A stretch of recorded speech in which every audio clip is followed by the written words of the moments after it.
Hello and welcome to the RWBY podcast. We're talking about Volume 5, Episode 7, Rest and Relaxation. We just got out of Thanksgiving weekend and I am a stuffed turkey, mediocrity 4. Back from Albuquerque, New Mexico, and $75 up at the casino. It's me, high-powered. Back from skipping last week's podcast and back to what is probably the least crappy episode of the past 3. And spoiler alert, it's because there's no Blake in it. It's just what the heck. There's no Blake last week either, and that didn't help you. Like, you weren't here last week, so. Yeah, I was coming back from Palo Alto, so. Which, by the way, holy shit, that place is rich as fuck. Oh my god, they don't exaggerate when they talk about how rich that place is. And as previously stated, we hope you all had a wonderful Thanksgiving. And if you don't celebrate Thanksgiving, then I've got a question for you. Why does it shows like, Food Wars and, this particular episode make the food look so succulent? I don't understand. It looks better than real life. I don't understand. I'm Sakukard. Don't you dare think that you slipped that past anyone. I don't think he's trying to. We're aware of it now. We keep our ears open for it. And I am back from, I didn't actually go anywhere. I am Robert. There's nothing wrong You with have not literally going been anywhere. sitting there for the last week straight. I've just been sitting here. I changed my shirt once for the Beyond podcast. I was going to say, you weren't wearing the same clothes for the Beyond podcast. But... I think I was actually wearing the shirt, though. I might have. Okay. So, this is a really easy episode. So the first half of this, the first part of this episode is the Thanksgiving episode, which we finally got a Thanksgiving episode, even though it wasn't really. I'm going to call it the Thanksgiving episode. It was like a hot pot or let's something face it, like that's that. the reason why this episode exists. Exactly, and what? It turns out that they had 2 episodes worth of content, and they spread it out over the course of 3 episodes so that they can have a Thanksgiving episode. You know what? I bet you money that they probably originally had this episode cut in with the end of the last episode. And like, whatever, we'll just put these separately because they were like staring at the calendar and they're like, let's break down. Yeah, like I bet you that's what they did. I would bet money on. The only hole in that theory is that it was actually episode 5 of this volume that was pointless. And then it goes to. I'll be honest, like this episode, as much as it's like not exciting, I'm jealous of them because they got to eat ramen instead of Thanksgiving food, and Thanksgiving. It looks so good. Sucks. Oh. I hate Thanksgiving food. Hey, I got to eat all the. I went to. I like too. I like turkey, and I like bread, but that's about it. I like mashed potatoes and stuffing. It's for me. You can have mashed potatoes with any meal, though. You see, for me, it's the candied yams, the roast beef, turkey, the honey ham. I hate honey ham. Honey ham's I'm not a amazing. Bread pudding too, also. Oh, so we don't get that. Bread pudding? Turkey is just dry chicken. Gross. No, In fact, I actually. You're kind of right. My local You're Korean true. barbecue restaurant. My local Korean barbecue restaurant even said that. Why eat dry turkey? Come here on Thanksgiving. I only had stuffing and like toast though. But my mom and sister are really good about making turkey, so. If it's made right. But I feel kind of cheated though, because I was in New Mexico and I was like, man, it's like I'm looking forward to like green chili stew. And like tamales for Thanksgiving, and then we go to the casino. We go to the buffet there, and the buffet was really good. But I'm like, I come to New Mexico, and I want like I want like actual Mexican food, and then I'm just sitting there eating this, and I'm like, I still enjoyed it. It's still a great meal, though. It's just then I gamble. Then I won some money on the blackjack tables. But I thought it was funny though. The day on Black Friday, before my family went to go see the Justice League movie, my aunt was like, "Okay, you get to pick where we're gonna eat," and I'm like, "Okay, well, we're gonna go to Rudy's Barbecue because it's close by to the movie theater." And then I'm sitting there walking into the Rudy's Barbecue with my family. It's like, man, this is some special kind of irony right here. I'm in New Mexico, going to a Texas barbecue chain restaurant to have Texas barbecue, even though I'm in New Mexico. I felt the same And way I'll when tell I was you in what- Rhode Island and I went to St. Louis Bread Co., aka Panera. Yeah. And I'm sitting there and I'm like, man, this is some damn good barbecue, and I stopped caring. Comfort See, food, I man. had the opposite reaction when I went to Panera in Rhode Island. I was like, it does not taste as good outside of Missouri. I went to a chain barbecue restaurant in it was Bandanas in when I went to St. Louis also, because I was there on work and I could only go with like everybody else wanted to go. Yeah, So, Bandanas is good. Bandanas is good. Bandanas was good. It's still better than almost any barbecue I've had out here on the West Coast. So Yeah, West Coast doesn't even know how to do proper barbecue. no. If it ain't being made by a crotchety old black man, then it ain't worth eating. I can tell you that right. Speaking now. of And he better have been up at 2 a.m. in the morning stoking that damn fire. Speaking of crotchety old black men, I don't have a transition. Oh. The episode. So this episode was mostly just them talking and bantering and having fun, and I love stuff like that. It was really It's- comfy. That's the word for it. It's Miles feel and good. Terry writing to Yeah. their strengths, because this is the stuff that they're good at. Yeah. Yeah. And this wasn't, and like it wasn't, they weren't trying to like disguise it as a deep conversation about Adam or, you know, They don't even mention whining Blake. about his place in life. And yeah, they don't even mention Blake. Yeah, which, I was right! I don't know. I was making a joke last week, but I was right! All of her friends are there! Yeah, All of her friends! All of her friends. I don't know, I just like, Yeah, they were just like there was so this episode, plus just like them just telling about their stories and what they went through. Yeah. And just, they like, were condensing it, which was yeah, a they good. were condensing it. It was Yeah. kind of nice. It was really nice.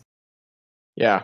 I can only imagine what the required caloric intake of being a huntsman is like. That's sort of like whenever you eat a bowl of ramen, that's like 1,000-calorie meal right Yeah, there. it's a lot. Yeah, Easy that's a peasy. lot of calories. Yep. And I mean, and I try to stay. I always figured, and maybe this is because I grew up on Dragon Ball, and this is like just straight up canon Dragon Ball. Any kind of like ethereal energy, like aura or ki or chakra, if you have like an excessive amount of that, you have to eat a lot, and that's why Goku is constantly eating. That's why Luffy is constantly eating. That's why Naruto is constantly eating ramen. Well, like it Although I kind of disagree on the calorie count of ramen, to be perfectly honest, because it's not insta ramen. When I went to Japan and I basically ate nothing but ramen, I lost 8 pounds. So Nice. I don't think it's equal to like a fast food meal in America, because a fast food meal in America Is also a lot of calories. Yeah. about 1,000 Yeah. about 1,000 calories usually. So Well, actually, here's the thing, though. If you're smart, But you yeah, only go to McDonald's and you only order a McDouble, and that's sub 400 calories. I can't eat McDonald's. I can't. Although I I used to used to work at a McDonald's. McDonald's, and I could still eat. I went to McDonald's in Japan, and it was better than McDonald's here. That is actually Fair. true. They have I've higher been to standards of food outside of America. Yeah, America's tried- like, I does wanna it try kill some you? Does it actual kill you? Japanese No. ramen, like, Okay, then we can The whole eat it. deal, like the eggs, the giant Yeah. like pieces of meat in it. I want like that genuine thing. Yeah. But professional athletes, like they do put in real life, professional athletes do generally put it away quite a bit and stuff like that. Their training burns a lot of calories, so I buy that they would and eat that much. they've got to maintain all the muscle mass too. Also, Oh Yeah. yeah, NFL like Try to NFL remember- offensive linemen. They actually, I've talked to one or two, and they have to overeat because how much they work out, they would actually be thin, but they Yeah. have to weigh that much to be that position. Yeah, and if I'm you trying go to under or something remember- like that, you can get benched or like even fired if you don't like maintain a They certain have to weight. they have to eat like crazy. I'm trying to remember. What was Yeah. it like? Michael Phelps's like daily caloric intake yeah. It was like ridiculous. it was Yeah. like it was north of like 5,000 calories a I day. think it was Something. closer to 10. It was like 7 or 10 or something. Yeah, like, I only eat like twice a day with a few snacks in between, but I could never eat that much. I was gonna say you It could depends- probably it depends on the day for me. if you were a chiseled like muscle bound god, you could probably eat that much food. Because I'm not. Yeah, except you're not. Except I'm not. Just no. I'm saying. Except none of us are. Let's be. Real. I do a lot of I'm- running. I'm I do a lot of scrawny. running. Oh, there you go. Like, I'm a twig. So anyway, RWBY had an episode this Yeah, they did, and I watched it in the car. And something about Rooster Teeth's phone player is that if it detects, it does suck. Not great. I had to do that, but it's actually kind of entertaining at times because what it will do is instead of like pause the episode to buffer, it will actually go back about 10 seconds and then proceed forward. And so there's been times where like I've heard like it will do that, and I think like, wait, this is a part of the episode. And then whenever I watch it on my home computer, it's perfect. It's like normal. I'm like, oh, okay. I forgot what it was, but something like that happened during an episode. I actually got a little chuckle out of it because of like how it did it. It was stupid. What did it do? It would it'll like play. It would basically it'll be like, oh, we ran out of stuff we have, and it'll back up 10 seconds. Yeah.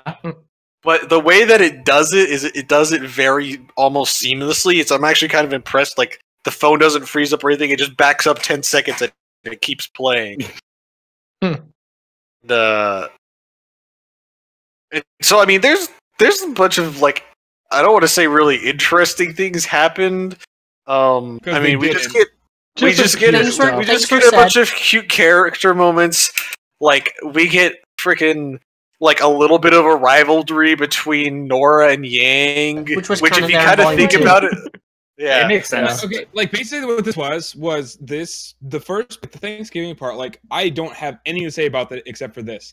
It was a RWBY Chibi episode in RWBY. That's all it was. This is the equivalent of having the after or before. It's like having the beach anime episode. But skipping where everyone's running around in bikinis and stuff, and it's them like sitting down and eating at the barbecue restaurant after they got done doing it. It's like now that you said that, I feel cheated. It's the Miss Kobayashi's Dragon Maid episode where they're like celebrating New Year and just like under that Japanese like table thing where it has the kotatsu. The kotatsu, yeah. Oh god, we're all fucking weebs because we know that. God damn it. We are weeaboos. Am I the only person out of all of us actually been to Japan and I don't know what that is, though? I don't know what that is either, but I also have not been to Japan, so... But see, that's my It's just the heated table, dude. It's just the heated table. And I don't know what that is. That's funny. It's just a table with an electric blanket on it, pretty much. That's all it is. Weekly reminder that I was able to pre-order Miss Kobayashi's Dragon Maid statue. Could not be happier about Dude, there are some sick Persona 5 figures that are out there, and I need to buy them. Mm-hmm. I think Persona's so overrated. So, like, the ramen looked delicious, and otherwise, I didn't see... There was nothing, like, bad that happened. There was nothing really important that happened, but... Yeah, I love that Weiss was like face where I'm like, oh my god, I was so I used to be such a terrible character. Yeah, and I appreciate that. Yeah, they were like, yeah, Weiss, you used to be such a bitch. And then she's like, I know. What was more that she was moaning about the fact, like, how she exploded in the middle of the party, but yeah. It was pretty... Well, like, when they were calling her Ice Queen, and it's like, oh my god, she actually likes the name now. Aww. It's just like, aww. And then how freaking Nora's trying to ship freaking John with Weiss. Yeah, there was a lot of John shipping going on this thing too, also. But it was just kind of feel good, and they had this whole character moment with like Ren just kind of like, and they finished eating, and just like Ren just going through this entire thing, just being very deep about everything, about how they've grown and changed and stuff like that. And then RWBY literally had to break the 5th goddamn wall and ruin his statement. It was amusing, but damn it, that's Nora's job. Yeah, but I mean, it was fitting for RWBY in that scene because she out of all the Team Rangers, she had the least experience with Ren. Yeah. Yeah. And I did like that I don't know. And hopefully all that talk about like them not embarrassing themselves anymore and stuff like that will be taken seriously. Like, it means they're going to be taking these characters more seriously from now on and stuff like that. Fingers crossed. Yeah, whatever that actually means. I don't know. To me, it means they're going to stop using Jean as like for the butt end of a lot of jokes. Yeah, for the butt end of like their slapstick humor and stuff like that. Which, really to be fair, they haven't done since like the beginning of Volume 4. So, yeah. Yeah, but it was kind of getting old. I was it's like just kind of you can only smack a character so many times before they just Goop is Before they go dead. sterile, you mean? Before, yeah. Huh? Literally, the first gag that John gets mean into, sterile. He goes fucking his balls get between him and a hard place. Oh yeah. You guys don't remember this? I know. I was just like, what are you talking about, sterile? And I was like, wait, oh right, the rock thing. Okay. Yeah. It's like, that's not where I thought you were going with that. yeah, that's not where I thought you were going with it. Yeah. But yeah, they. Also, Yeah, I called it. Yang does have a rocket punch. I called that. I think that was in my like Volume 5 hopes and predictions. I was like, I just want Yang to have a rocket punch and just. And I like how she's the only one who thought that was funny. Everyone's like, fuck! Everyone's looking in terror. Yeah, everybody's like, what is wrong with you? And she's just like, Nora's still... Which like is kind of fitting. Sense of humor. Yeah, it is fitting like that she's basically Barbara like that, and Barbara's the one making jokes that only she thinks is funny. So it's fitting for her character that she's the only one who thought that was funny. But yeah. I like Nora's eagerness to arm wrestle Yang though. That it makes me honestly feel like they were kind of like, I don't want to say they were rivals, but like they understood like their strength levels in school. Yeah. I feel like this definitely was not the first arm wrestling match that they've had. Yeah, it didn't sound like it. Yeah, they were both the power players of their team. Yeah. The only thing I really didn't like was Nora references an incident with Punch that she immediately gets someone to shut up about. Who was it that was bringing up? While playing Boop on her phone. Yang was bringing it up. Yang brought it up, and Nora brought out the phone and was like, I was playing Boop in the background, and it's like, but yeah. What's this about? What happened? Punch? I want to know. I want to know. Nora's just sitting here like, was this to start her virginity? Did it all start with spilt punch? Oh my. Just like, I don't know. I guess the fruit punch just landed in a bad spot and it just looked wrong. God, I've seen. Oh, it spills on like her skirt or whatever. Yeah, it just skirts. So it looks, yeah. Yeah, in front of Ren. She cut him off like in front of, and we can assume in front of Ren. Yeah. Exactly. I mean, I don't know what else is there that much else to talk about with that stuff. Other than freaking Ozpin's. Okay, Ozpin's the wizard. No problem with the Ozpin. Here we go. Go figure. Yeah. Ozpin had to bring the episode down. Before media says anything, you guys all know I've been saying Ozpin is a shit character. No, you're right. A long time. I've been saying he sucks, and I've been saying it would have been better if he just stayed dead and they had to figure everything out on their own. I was fucking right. Yeah, you're correct. Not have been more right. I'm just very. Like, I was already depressed. Thank you. We were theorizing that if he had his own more sinister agenda, that it would fix his character. But now that we know,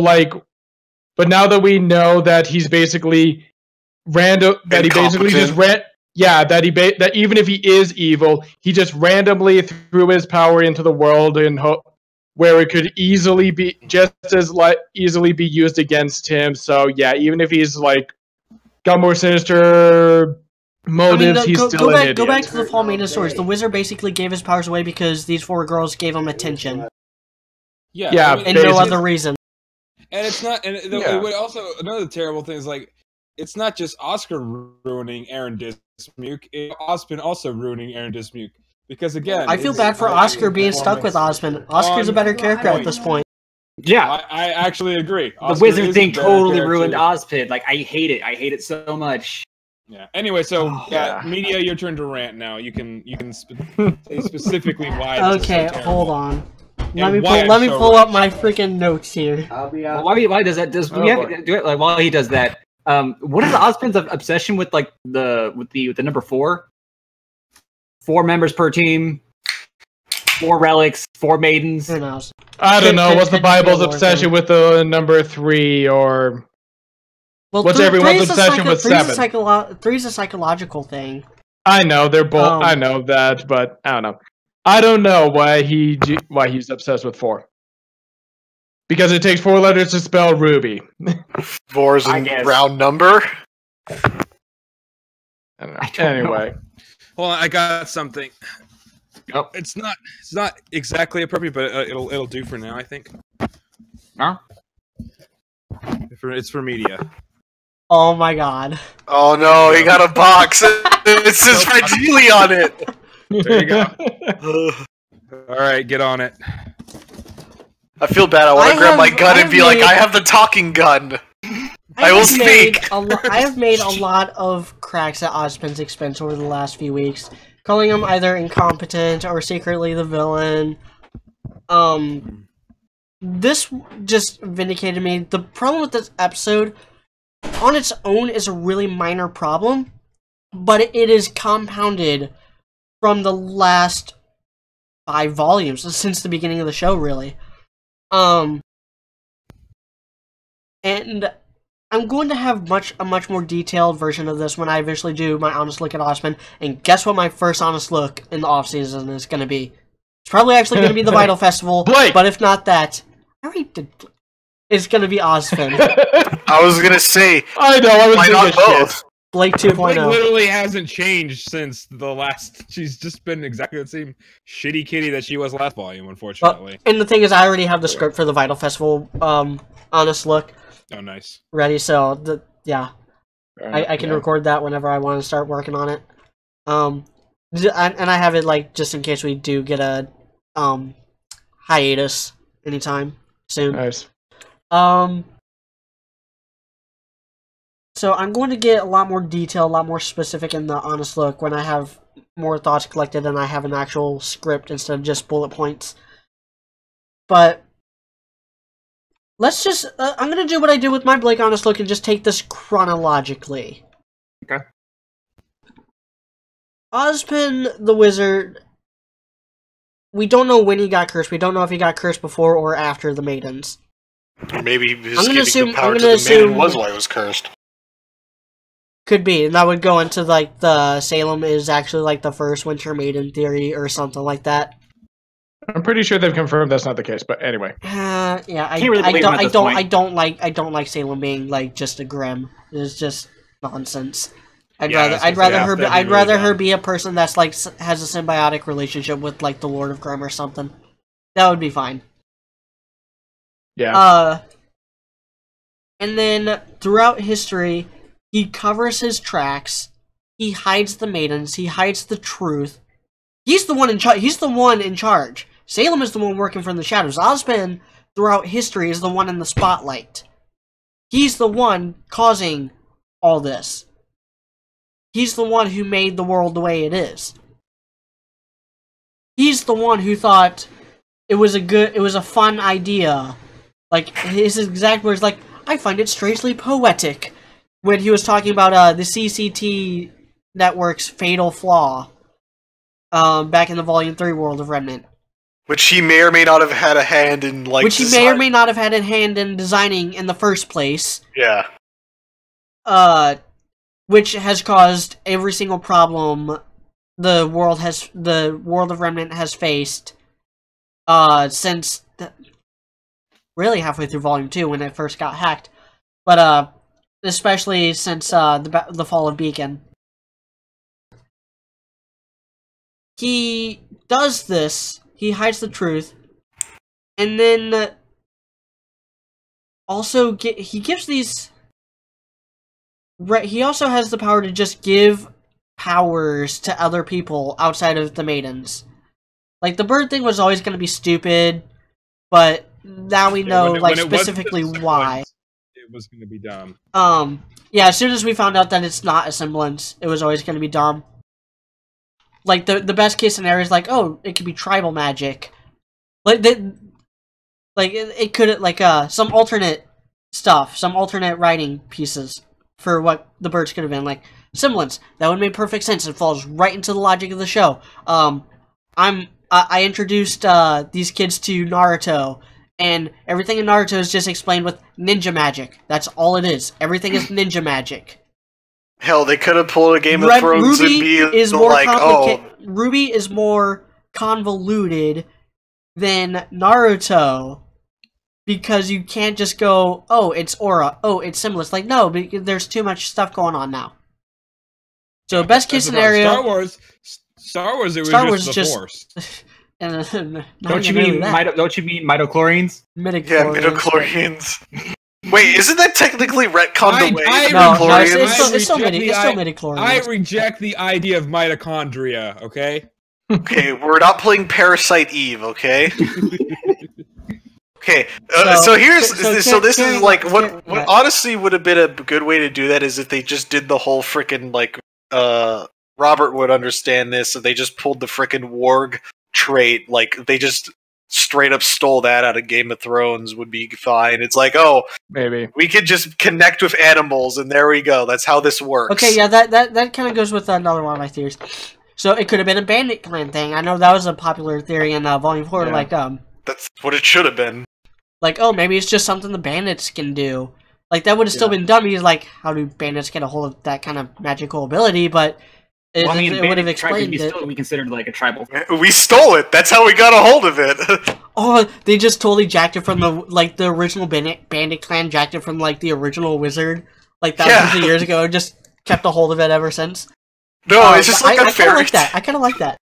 Yeah, it should have been like a gag where it's like oh, we cursed the original like leader of the wizard cursed the original leader of the bandit clan, but he's like, oh sweet, I'm in this prison cell and I just turn into a bird and I fly away. Ha ha ha! Joke's on you. Yeah, really flew the coop. Yeah, literally. God damn it.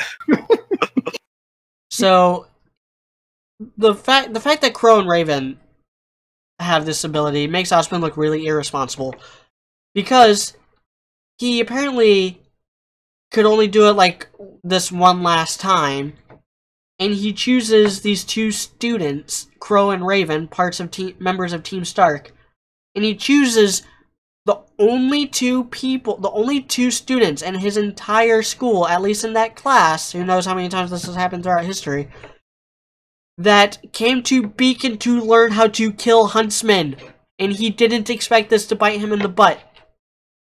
Now, I've heard the theory that, like, oh, maybe he did it, like, upon graduation, like, after they earned his trust or whatever. Still, did he not do background checks? Did he not know they were bandits? Did he not use his magic abilities? He obviously knew that Blake was, basically royalty. That's because everybody with a search engine and Remnant should know who Blake is, but they don't for some reason. God, that's so stupid still. Well, we know how he is with background checks, like... Yeah, again, like, I think he's the one who handed Jean the transcripts. Like, I think he was directly involved with getting Jean those transcripts to begin with. Which makes him look even more irresponsible, because then you put that same inexperienced dude in charge of the team that has the strongest person that he had his eyes on to be the next Fall Maiden. And that brings me to another thing. Sense. How on earth do you keep the maidens a secret when you're making them your star student, when you're making your star students into the maiden candidate? Who is literally on a box of motherfucking cereal. Yeah. Did he think that Pyrrha was just going to be good enough to keep the power hidden? Did he not think that even without the power, do you think that, like... So here's kind of something I did with Rubion, to kind of as an anecdote. The Rose in Rubion, the Rose family is kind of like the safeguard of the Spring Maiden. Even when the Spring Maiden is not part of the Rose family, they still got like that connection. And I do the same thing with the Winter Maiden and the Shnees. Where like current Winter Maiden, not technically a Shnee, but she's like the right hand woman of Winter Shnee. She's like Winter's top subordinate or whatever. And it kind of Winter's scissoring buddy. Okay, gotcha. Kind of like more like the Robin to her Batman. So yes. And kind of like where Vernal is with Raven. Like I kind of had that same thing going with the Summer Maiden and the Arbiters, which is the group that I had Raven be a part of in Rubion. And so like the maidens have like these really specific guardians that keep them under wraps, keep them hidden, but also like make them out to threats. Like, either way, like, I'm trying to find the best way to explain this because I haven't, like, planned this out and, like, reworked it into a working script, which is why Honest Look at Ozpin isn't coming anytime soon. Because that's going to be much more planned out and scripted. Well, we know how your reviews are. First, Pyrrha gets the maiden magic. And they win. She goes on to be a brilliant huntress or whatever. Even without the magic, even if Salem didn't know she was the maiden, do you really think that Salem was just going to let that talented of a huntress ruin her plans? Yeah. Like, it just makes it just even puts an even bigger target on her back. One or the other. Yeah, either it doesn't matter if she has the maiden magic or not. And I think RWBY's kind of in that same position too. I think I still favor, like, I think RWBY should become a maiden if she's not already. But either way, she's already in Salem's eyesight. She already has a target on her back. Giving her the maiden magic would actually help her at this point. Because we don't know how that works because right now there's the whole like silver eyes / like it's like who knows how that works though. Yeah, we that doesn't have. We'll cross that bridge after it's in sight. Right now, it's not even. That bridge isn't even in sight. We won't even burn it. We'll just hit it with white phosphorus, which will thus result in the bridge being burned down. But white phosphorus is amazing. Don't care about the war crimes. Of course you don't. And so Salem does know that she's the maiden. Assuming that Salem would end up finding out that Pyrrha is the maiden, that would just increase the target on her back. And guess what? Nobody would be able to do anything about it to defend her because nobody else knows that she's the maiden. He said, like, Ozpin, his closest people, and Salem and her people. Like, Salem already knows the maidens exist. Hiding their existence actually makes it worse. Because it makes Salem's job easier. Because, this is the point I'm getting to.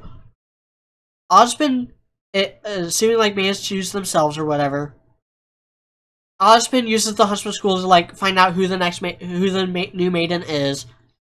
Finds the most, like, talented person. Finds the person with the magic. And then, like, shelters them. Like, that's gonna cause any red flags. Especially someone in Pyrrha's position. Someone who is famous. Graduates Beacon and then is suddenly under the radar.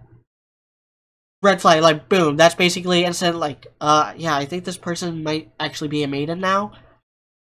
I mean, they honestly could, like, you know, there's so many ways this could be done more clever. It's like, there's oh no, so many ways this could be done better. And the whole team was wiped out in a mission. Oh no, it's so sad. It's like as they're sitting there, like Hazel's like, why do I get these shitty jobs? He's sitting there digging up their graves and there's nothing in it. Not only that, but and just to prove my point and prove they might actually be going in this direction with it. Take what Yang says towards the end of this episode. The only reason why she's staying is because of RWBY. We already knew that. Like, she doesn't care about Ozpin or Salem and that whole grudge match. She's only there for RWBY. She's only staying for RWBY. And she straight up says, no more lies, no more secrets. You're not trustworthy right now. Yeah. And I love Yang for that. And that's why then proceeds to probably lie more to them too also in the process. Yeah, and okay, here's the worst part about it, I think. So I've watched this episode, and it's fine. It's a decent episode. It's nothing special. And it's not just because there's no fighting. It's because not much is really happening. And I don't really like those kind of episodes in a show where it's supposed to be very plot-driven. I mean, I love these kind of episodes when it's Miss Kobayashi's Dragon Maid or like Nichijou or whatever, because those shows are built on nothingness, but their nothingness is hilarious and brilliant and heartwarming. And the nothingness in this episode, it's decent, but it's not even close to the levels it is on those shows. And those are shows that aren't even built on like really getting super crazy invested in a story or characters. So that's pretty sad. So it's a decent episode, but it's not great. But then it's made this whole Ozpin thing is just like, this is what's really souring me on this series as a whole. It's not just that Ozpin's decisions have made no sense and are idiotic. It's the fact that the writers clearly aren't aware of that fact. That is the problem. The writers do not understand how stupid they've been with these things. They don't understand that a civilization that has lived with creatures like the Grimm for so long would find ways to adapt to them. They don't understand that. Yeah. What is evolutionary biology for $500 US? No, it's not even evolutionary biology. It's sociology. It's like I live in St. Louis, which is a very, like, if you look at it on a map, if you look at the roads and stuff on a map, it looks really just dumb, like dumbly planned, and parts of it are. But the way St. Louis is built is that you got the two rivers, and you got like the floodlands, and the major roads are built in arcs like this, kind of like they're almost built in circles, going around all the floodplains, and it's designed that way out of necessity, because of all the flooding that would otherwise go on and ruin businesses and stuff, and sometimes even then it doesn't work because we get so much rain sometimes that every like once a decade or so that Eureka will be underwater, like it was last year or earlier. It was earlier this year that Eureka. Or it'll be like Houston, Texas, a few months ago. Houston, Texas was like that. High power in a because boat. of the hurricane. Well, yours was because of the hurricane. Mine was just raining forever. Yeah, freaking. But so here's but stuff like that, and I'm actually kind of writing a paper on the subject, like how cities are designed to withstand natural disasters. Remnant cities should be designed to withstand the Grimm, and so many of them aren't, and that bothers me, and that bothers a lot of people who think about the show. Well, they and part of it is the fact that these Grimm, 5 minutes. These Grimm are allegedly attracted to negative emotion, so the people of Remnant should be adverse to negative emotion. They should have like special techniques and stuff to like limit negative emotions. Ren should be like the most important person in the world. Like Ren should be the main be the main character, if you think about it that way. True.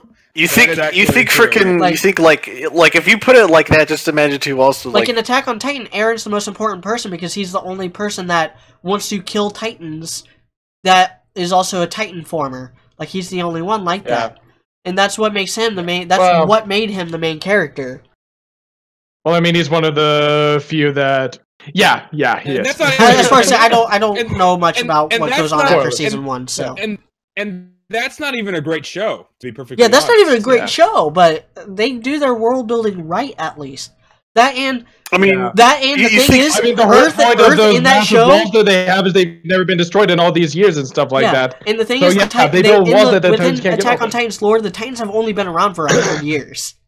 And they have already adapted deal with them. Yeah, so they're still in the midst of learning how to deal with them, and they got a system. It doesn't work, but it keeps people alive enough. I guess Osman was worried about some kind of like dystopian thing where it was just kind of like this mindless zombie thing. Like, I don't know. That is kind of I don't know. That has been my thought with the whole idea of him maybe monitoring emotions and stuff like that. Is you do that, you end up with psychopaths. Great show, by the way. That would actually be interesting. I was gonna say the one thing I was gonna say. It's like if they want to make sure everyone's happy, you could just imagine. It's like, man, if we smoke this plant right here, everyone gets real chill. Happier and how much safer. And I'm pretty sure I've said this before. Imagine how much safer everyone would feel if they knew what the maidens were capable of and knew that the maidens were there defending them. Yeah. I think we've gone over this. It's the same thing. Like anybody who has read a superhero comic at all, and especially those who know about Superman, and especially anybody who has watched My Hero Academia, which Carrie is nuts about right now, so he should know this, the symbol of peace, All Might, and the effect that he has on that world. The maidens should be having the same effect on Remnant, but they're not, and the reason why they're not is because Ozpin is hiding them. Yeah. I just gotta And say, the Huntsman Superman, should also. All Might. Superman, All Might. Let's just put it that way. Oh, Superman is better than All Might. All Might. Eh. So here's but anyway, here's my issue. And I love All Might. All Might's probably my favorite character in that show for that same reason, though. I have a few things I have.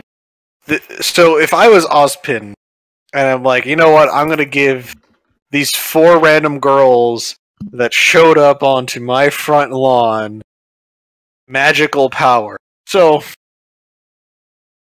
I'm like, man. First of all, why? Yeah. First of all is why. I thought that story was gonna be more like deep than it like just a fairy tale, and it turns out it was literally just as stupid as the fairy tale was. Like, really? Do you guys not read actual fairy tales, Miles and Carrie? You do realize that actual fairy tales written by like the Brothers Grimm and people like that were kind of messed up. Kind of messed up and way deeper and way more meaningful and more interesting. They're just as messed up as all those Greek plays where it's a whole bunch of people fucking their moms and killing their brothers and dads. That was one.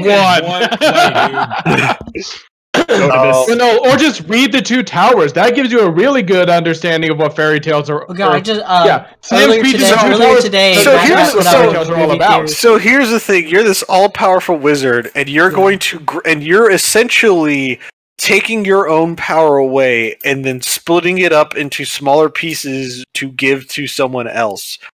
So you would think that he would have some sort of like emergency backup plan, like he could take the power back, he could cripple them. I mean, he seemed like you could control who gets it. Yeah, you could control who gets it next. You know what? Here's the thing, though. Did he make the rules? Did he make the rules on who gets it? Because I would try to like. If I were the wizard in that situation, I would be like, okay, when you die, it goes into like this bottle. Until we can find until we find the next avatar or whatever. And that was this really dumb thing. Or it goes into someone with a very specific like mindset. Like it would be I couldn't do that with the Summer Maiden though. It would be like this thing. It would go into someone who would be a female but with the like-minded soul. Yeah, kind of like it does with and who knows? Here's the other thing too. Also, we haven't gotten inside the head of the maiden. We don't know for a fact that they don't have like. We don't know like as of right now like Amber's sitting there screaming. Amber inside was secretly a traitor or something. Or no. Amber is just screaming inside Cinder's head right now about like all the evil things that she's doing. Like you don't know if that's like a constant internal battle between the two of them. And if this were the case, then definitely hinted at that more. But like that's the other thing too. Like for me, I'm just sitting there. One of the maidens is like Indra and always just going to be a bad apple. So like here's my kind of like. So I feel that whatever Ozpin is like, okay, so I know. Correct me if I'm wrong. So Ozpin wants to secure the Vernal and take her as far away from Mistral as possible to get her away from the relic. Yes. That's Ozpin's plan. That's not, it was Crow and Lionheart's plan. Yes. So, but I think Ozpin agrees. So if I was Ozpin and I was going to be underhanded, and let's just assume this real quick. Let's just assume that every time Ozpin dies, whatever little power he has left, another piece of it breaks off and floats off into the wind.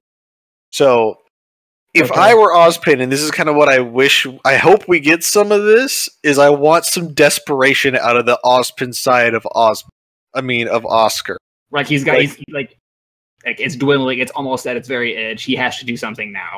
Yeah, so part of me is sitting there thinking, it's like, so if Ozpin is so concerned about the Spring Maiden and the relic, could it be that he wants to get control of the Spring Maiden so he could then have access to the relic? And maybe he could undo what he did and strip the powers away from the Spring Maiden and then slowly collect all the powers back into himself. But then in the process of stripping the powers from Vernal basically dies in the process because like her soul's pretty much ripped out of her body in the process. I mean, if I was Ozpin, I'd be like, I've got to take matters into my own hands, no matter what. And then this could be where, like, Oscar's like, no, you can't do that. And it's like, watch me, assuming direct control. And then Oscar's like, no, I'm not going to let you. I would ask the same question that I've been asking for like the last 4 episodes. Where was this desperation 70 years ago when he had the relics, when he had all 4 relics, and I'm assuming had all 4 maidens under his command? That's the problem with this show, is that they're trying to. Yeah.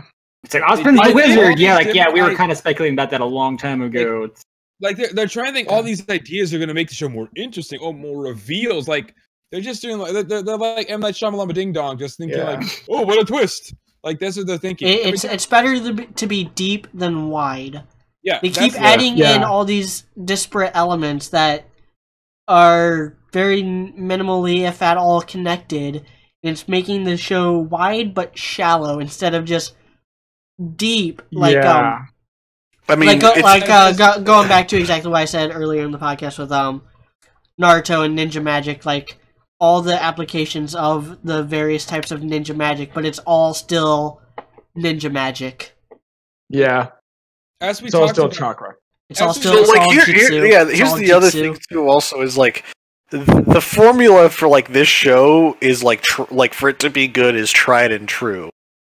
Like. They just got to stick to the formula, but for some reason they don't feel like they're going to stick to the formula.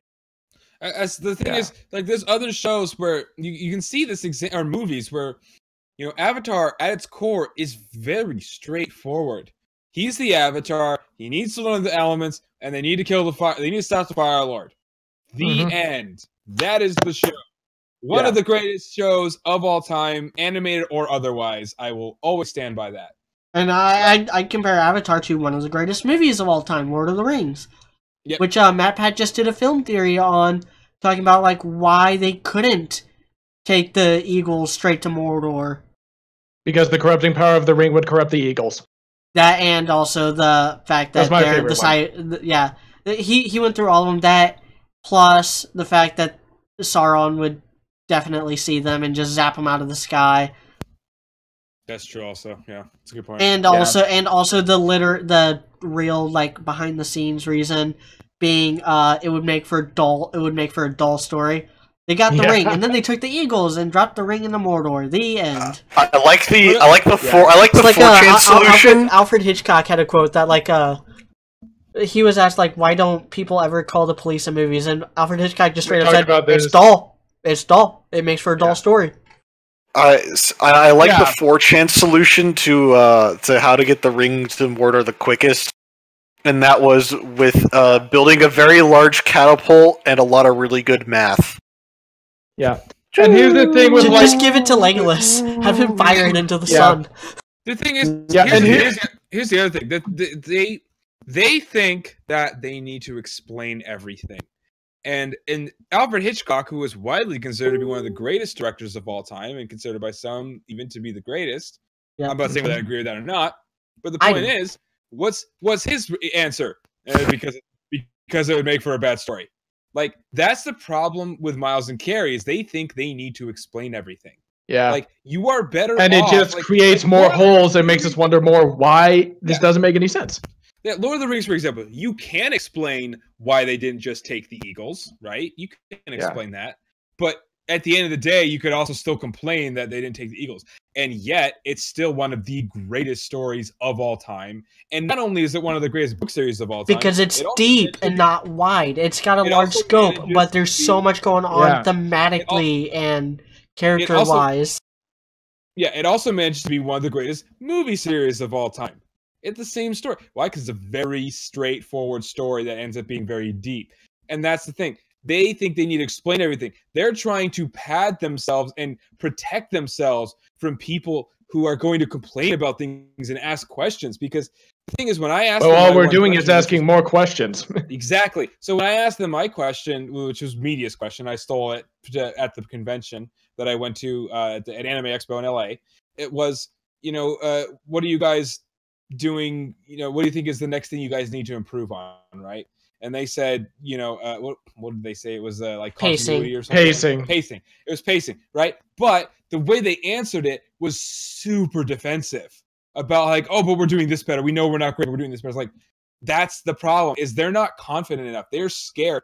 You hear the way they answer questions. It's different for each writer, and for this, you got to kind of look at their Twitter and how you really got to look at how they react to working on RWBY. Carrie, right now, at least, and he kind of felt this as Volume 4 was being released. As Volume 4 was being released, he finally, felt the pressure of creating the show without Monty. Because Monty did a lot of the framework and did a lot of work on Volume 3, so that was still okay, he was basically the Joss Whedon to, he basically did what Joss Whedon did to Justice League. That's what he did to Volume 3. But, with Volume 4, as Volume 4 was coming out, he was really feeling the pressure, and you look at his Twitter, and he's, really open to criticism. He understands the task that he has as both director and writer. Miles, on the other hand, doesn't seem to care. Like kind of letting it get to his head a little bit, basically. They finished writing the back half of the volume a few weeks ago. I think it was 2 weeks ago. Carrie tweeted something along the lines of, finally got all this stuff off my chest, finally got the back half of Volume 5 written. Can't wait to record, can't wait for the actors to record these lines and for the animators to animate this. I really hope you enjoyed it. I sure did. Hoping this comes together as well as it can. Miles, his tweet, hey, just finished writing Volume 5. I'm gonna go get drinks. Yeah, it sends a totally different message. Basically, it's not really sitting. Time to party. I just clocked out. It's not a Friday night. This is RWBY. Miles. It's almost like Miles treats it like his 9-to-5 job, and Carrie treats it like his life's work. That's kind of different. That's kind of the difference I'm sensing with the way they've reacted, the way they've tweeted about it, the way they've acted on the commentary, the way they act on panels and stuff. Yeah, Carrie's definitely feeling the pressure. I hope he continues to improve. I hope he improves more and builds up that confidence. And Miles needs to learn his lesson because he's been writing even longer, and he's the writing as a whole has improved. I think it's kind of, with these last couple episodes at least, it has kind of dwindled a little bit. Faltered, but no, it's the middle part of the volume. Middle part's always going to be the long, drawn out, boring part. Hopefully, yeah. Because this volume had the strongest first 2 episodes of any of the volumes. It did. Yeah, that was whoa. Really did. We're man, we're going places, and we're just sitting there, and we're sitting at the bus stop. We're sitting at the bus stop, and we're like. The thing that really irked me about this episode is that RWBY and Jean both go okay, what do we do now? And Ozpin's well, that is a really difficult question. We should answer it tomorrow. And RWBY next time on RWBY. No, Jean has a face huh? You, and RWBY just really? What? RWBY's whole face starts to just twist in agony, no, many mean faces. So what do we think the odds are of RWBY going out and doing something stupid now? No. Very high. I would love it too, yeah. If literally all of them are screw it, let's go now, that would restore my faith in this show. It would. It's bro, where's all the hunters and huntresses you promised? They're all dead. Let's go. We're going. this show amounted to, hey, look, Ren's overpowered, and hey, look, Weiss turns out she used to suck, and now she's the best character in the show, and Osborne sucks dick. That's the episode. Jean used to be weak, but now he can like bench press a Grim. Yeah, that's it. That's the episode. Jean can. Even though he can pull press the whole horse. Hot in the beginning of the show as he is even now. though he was pretty strong when he fought the Deathstalker. But anyway, yeah, whatever. Yeah, it's like, whatever. It's been screwy how they've power really levels are bullcrap. No, just the way they have these characters growing is bullshit. Yeah, that's true. That's what. Well, actually, I kind of yes, but the way they explain the Grim, it makes sense because the Grim are like, they get stronger with age. So unless we know, like, with that plus also the whole the fact that it is power levels, who knows how much effort Jean put into those swings? Who knows how hard the Deathstalker was even trying to hit him? Like, there's no really telling with living organisms. Yeah, it's the same. It's the same thing with like in most anime when you have different types of power sets. Yeah, but like again, like I just recently rewatched the Buu saga and Dragon Ball Kai. And, like, Buu can be affected by bullets. He's the only Dragon Ball Z villain to be affected by bullets. Bullets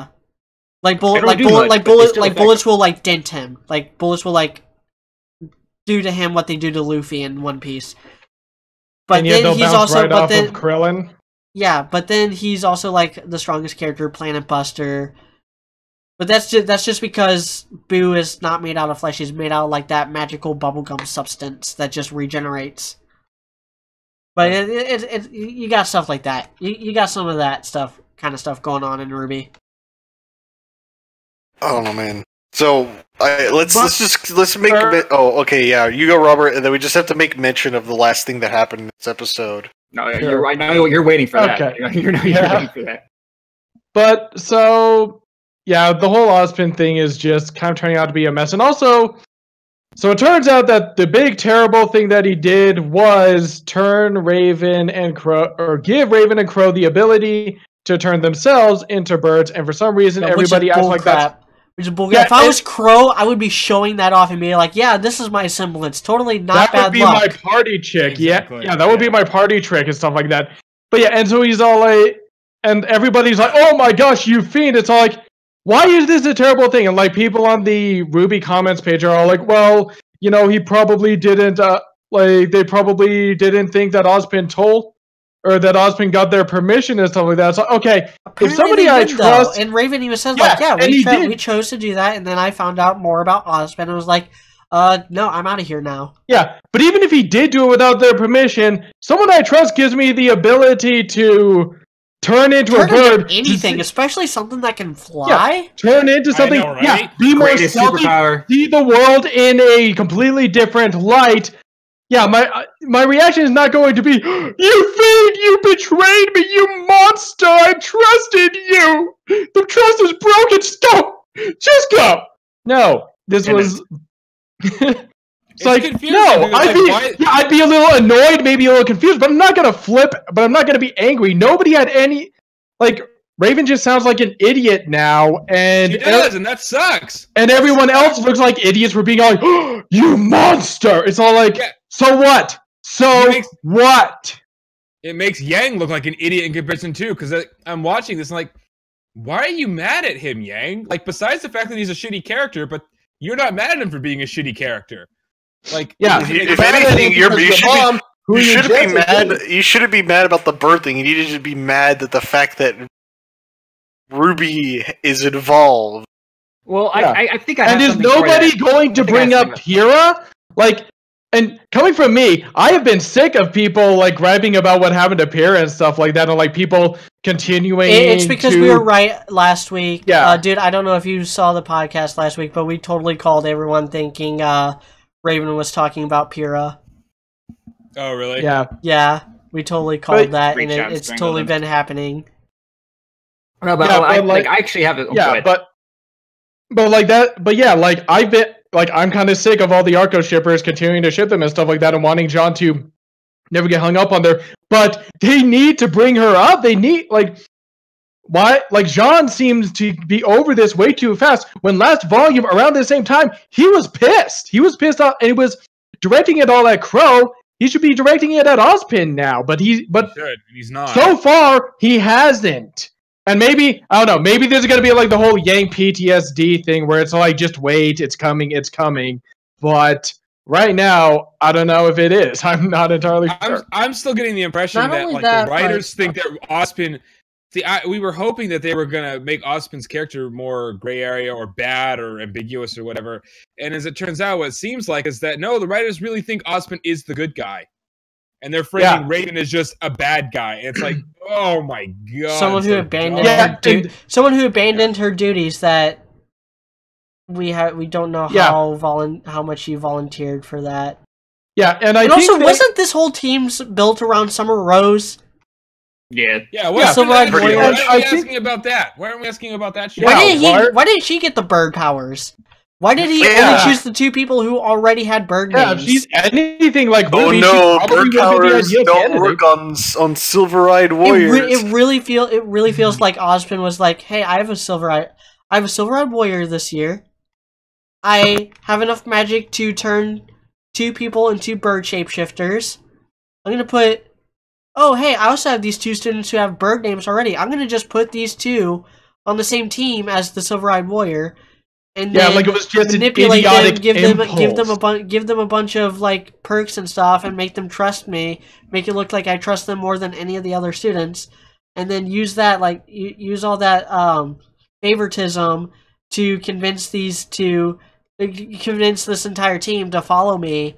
And then when that happens, then I'm going to be like, hey, you 2, I can give you bird powers. Oops, one of them died. Ty's like, what about me? What do I get? Like, Ty's like, am I just the jobber? Am I the Piccolo? No. No, he's the TN. No, he's the breeding tool. Yeah, that's it. Ty is the breeding stallion right there. He's the sperm donor. He's the Waka of Final Fantasy. You're my catalyst for Plan B. Yeah, but pretty much. And I think it might have been the same thing with like the maidens. Like I think that Ozpin and Miles and Carrie and maybe Monty, since the maidens were originally his idea though. But anyway, was that the idea was, oh yeah, I'm going to show like how sentimental I am and my faith in humanity by bestowing my power to these 4 women that I have with no idea as to whether or not I'll actually be able to control this power in the future. But still, it's basically the only thing they did though. But even after they become, like, after they die and stuff like that, if he doesn't destroy Salem, like, what then? Yeah, it's like, they probably thought it was like this sweet sentimental thing that he could do. He's just an idiot. He just feels like an idiot. No, actually has something. He just looks like an impulsive idiot, like more impulsive than Goku. Yeah, okay, Sock, it's your turn, and then I want to say something about the maidens, and then I think we need to talk about the last little part, and then we can... Well, I kind of want to address this weirdly. It's not as weirdly written as it sounds. It's just weirdly written and also weirdly edited. Yeah. And I talked about this in the episode discussion. Like, so either Ozpin turning the Brandwinds into birds required gathering information on Salem and outside assistance, or this monologue is terribly written. The line is, granting this power to them was no trivial task, and I can assure you it was not done frivolously. The line I believe as written is, I required assistance in gathering information on Salem's plans. But the way the audio clips, first of all, so it sounds like it, instead of I. So it sounds like he says, it required assistance in gathering information on Salem's plan. So basically, it's a horribly written sentence. Yeah, and it's because of the confusion comes with the even without the audio clipping. Even without the audio clipping. All right, I'm putting my foot down with the talking gun. Sock gets to talk because he's been waiting patiently to talk. Well, like we know, like if we go back to Volume 3, like I think I figured out. I just clicked in my head the reason why everyone was looking like at Ozpin for the whole bird thing, like so weird and thing, because you know how they basically say aura is your soul, basically like that. And remember how Pyrrha reacted when they were talking about like putting Amber's soul into hers, and how like it was basically, it's just like at a fundamental sense, it's just wrong. And everyone has the same mindset. You do not mess with a person's soul. This is necromancy. Yeah. What if this whole thing with the birds and stuff like that is like it affected their soul? Him so planting. Yeah, it's like some bird souls, like they him planting like bird soul inside. Like so, like the bird, so the same way that Oscar gets Osmond's voice in his head, Crow just hears like caw caw every once in a while.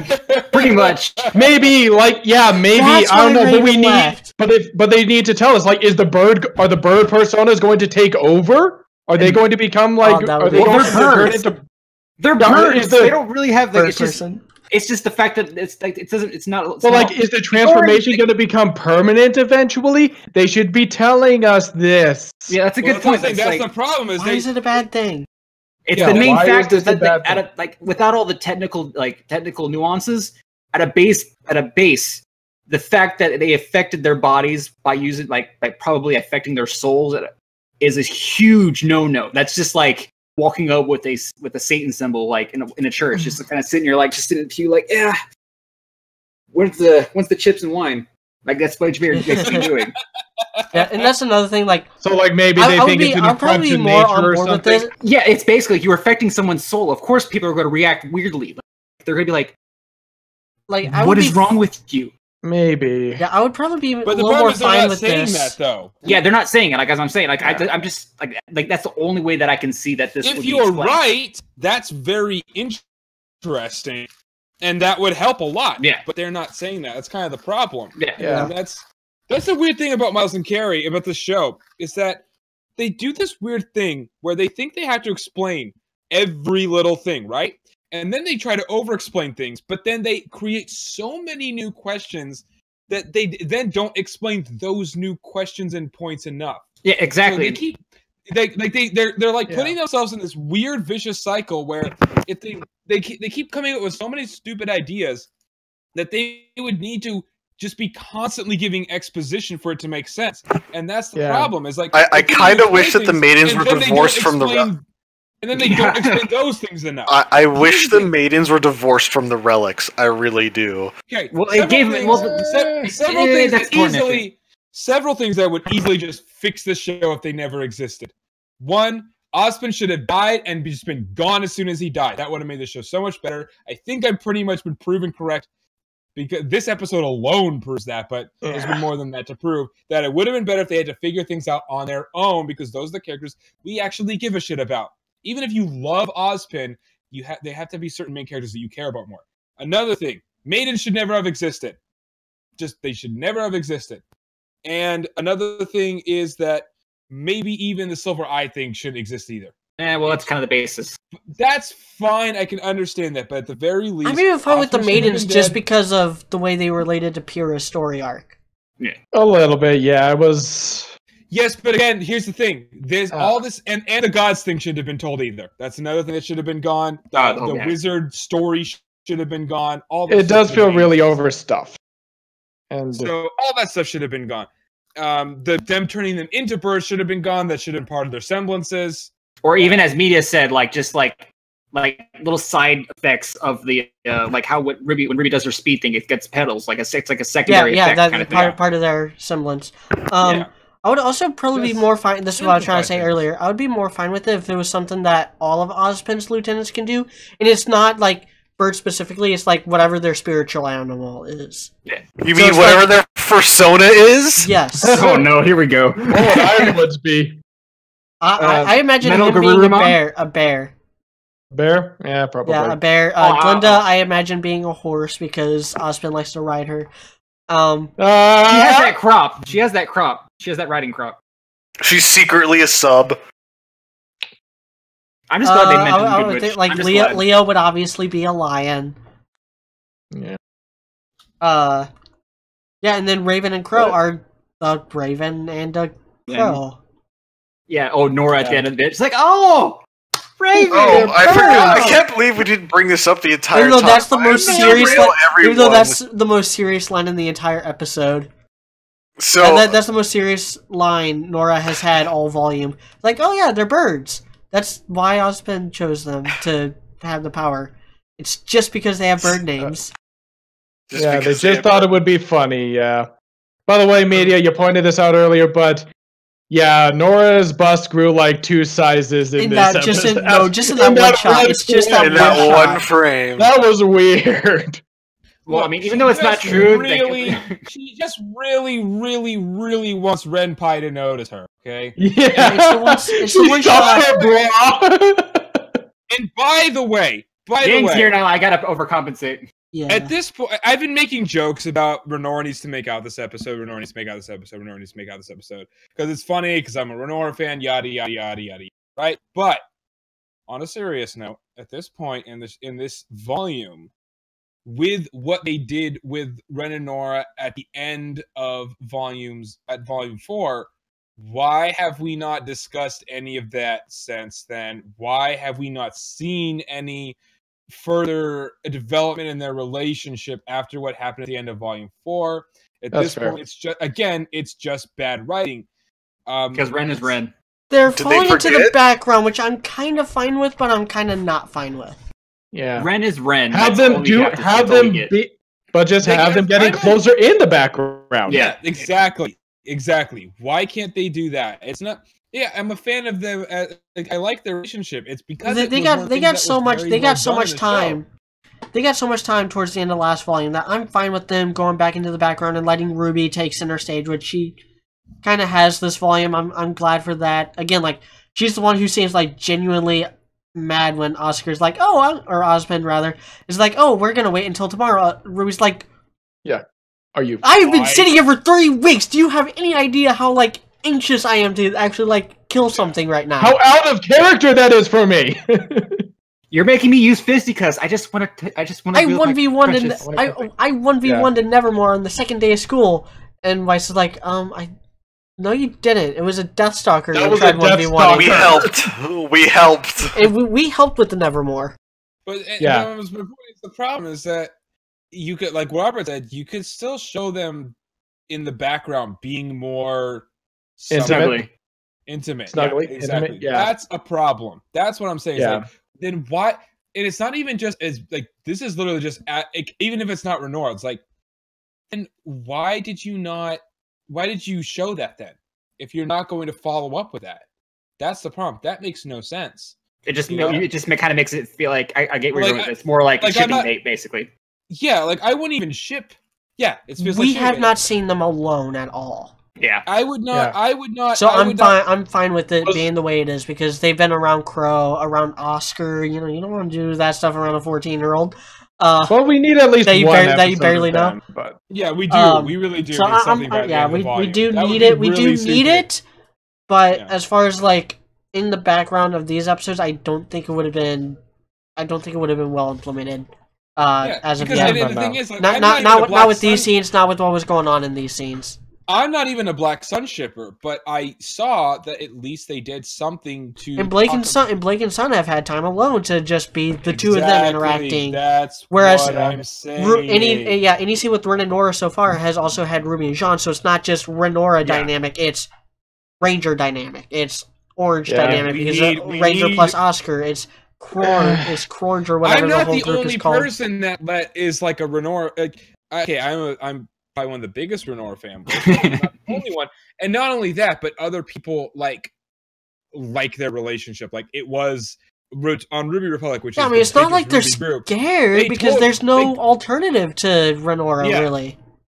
Yeah, that's what I'm saying. It's not like, I can see them not teasing White Rose or Lancaster at all because they're serious. They're serious, like competition there, and they'd actually upset a good number of their fan base no matter what they do there. But with Renora, they're not gonna upset anyone. Exactly, which allows it to be like the Shikimari, really contrary people. It really makes it.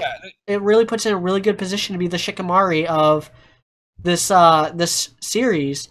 Because with Shikamaru x Tamari, there's like no alternative. Nobody shipped Shikamaru with anybody else. Nobody shipped Tamari with anyone else. There was Shiki Ino actually.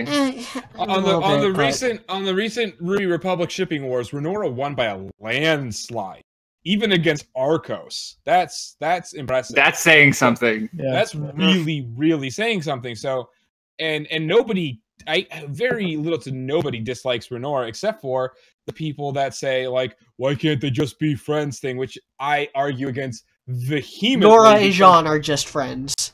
Red and Ruby are just friends. There's plenty of platonic relationships in the show. We can have Renora.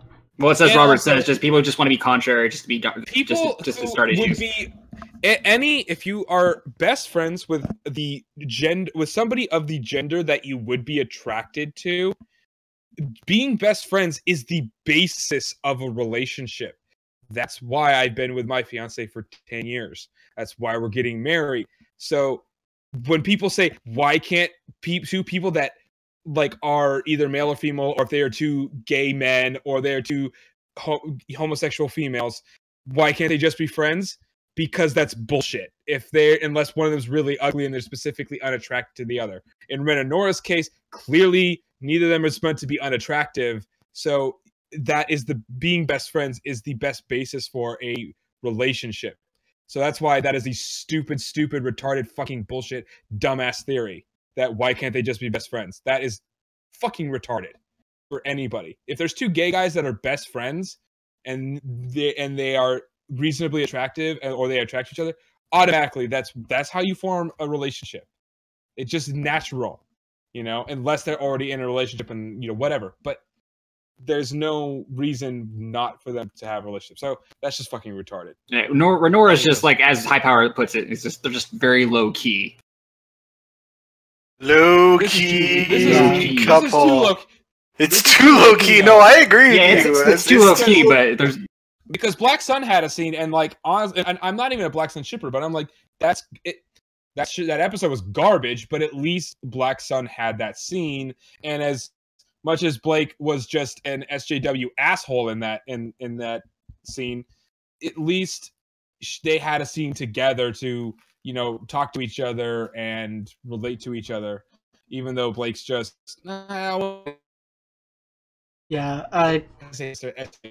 people by one word. But at least they had funness in that episode. If they didn't by this point in the volume, I would have been questioning it also. I would have also raised that point.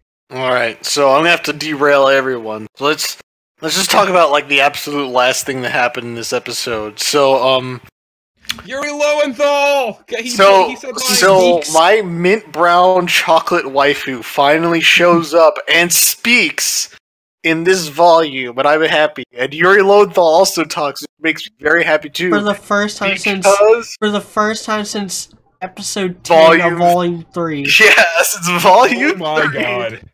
Oh man. It might have been episode 11. I just know he wasn't in the finale. And yeah, I don't think he was in episode 11 either. I think it was episode 10 of volume 3. Was the last time he had a speaking line. That's a long time. Yeah. This is episode 7. That's way too long. And we've got what, another 6 episodes to go, and then we're done. Oh man. At least they're there though. Thank fucking Christ. Yeah, at least the bad guys are pushing the plot forward. And once again, the only reason why they're able to accomplish this is because Ozpin has done nothing. Okay. Yep. So, first of all, Cinder obviously doesn't know how to do negotiations. Well, this is a scene that needs to happen next episode. Yes. Watch going, Cinder, you idiot. Salem told us to negotiate, not kill all of her men. Cinder's like, but it worked with the White Fang! It worked for Adam! No. They say that, and then it instantly goes to the Curb Your Enthusiasm, like, little B-roll sound. That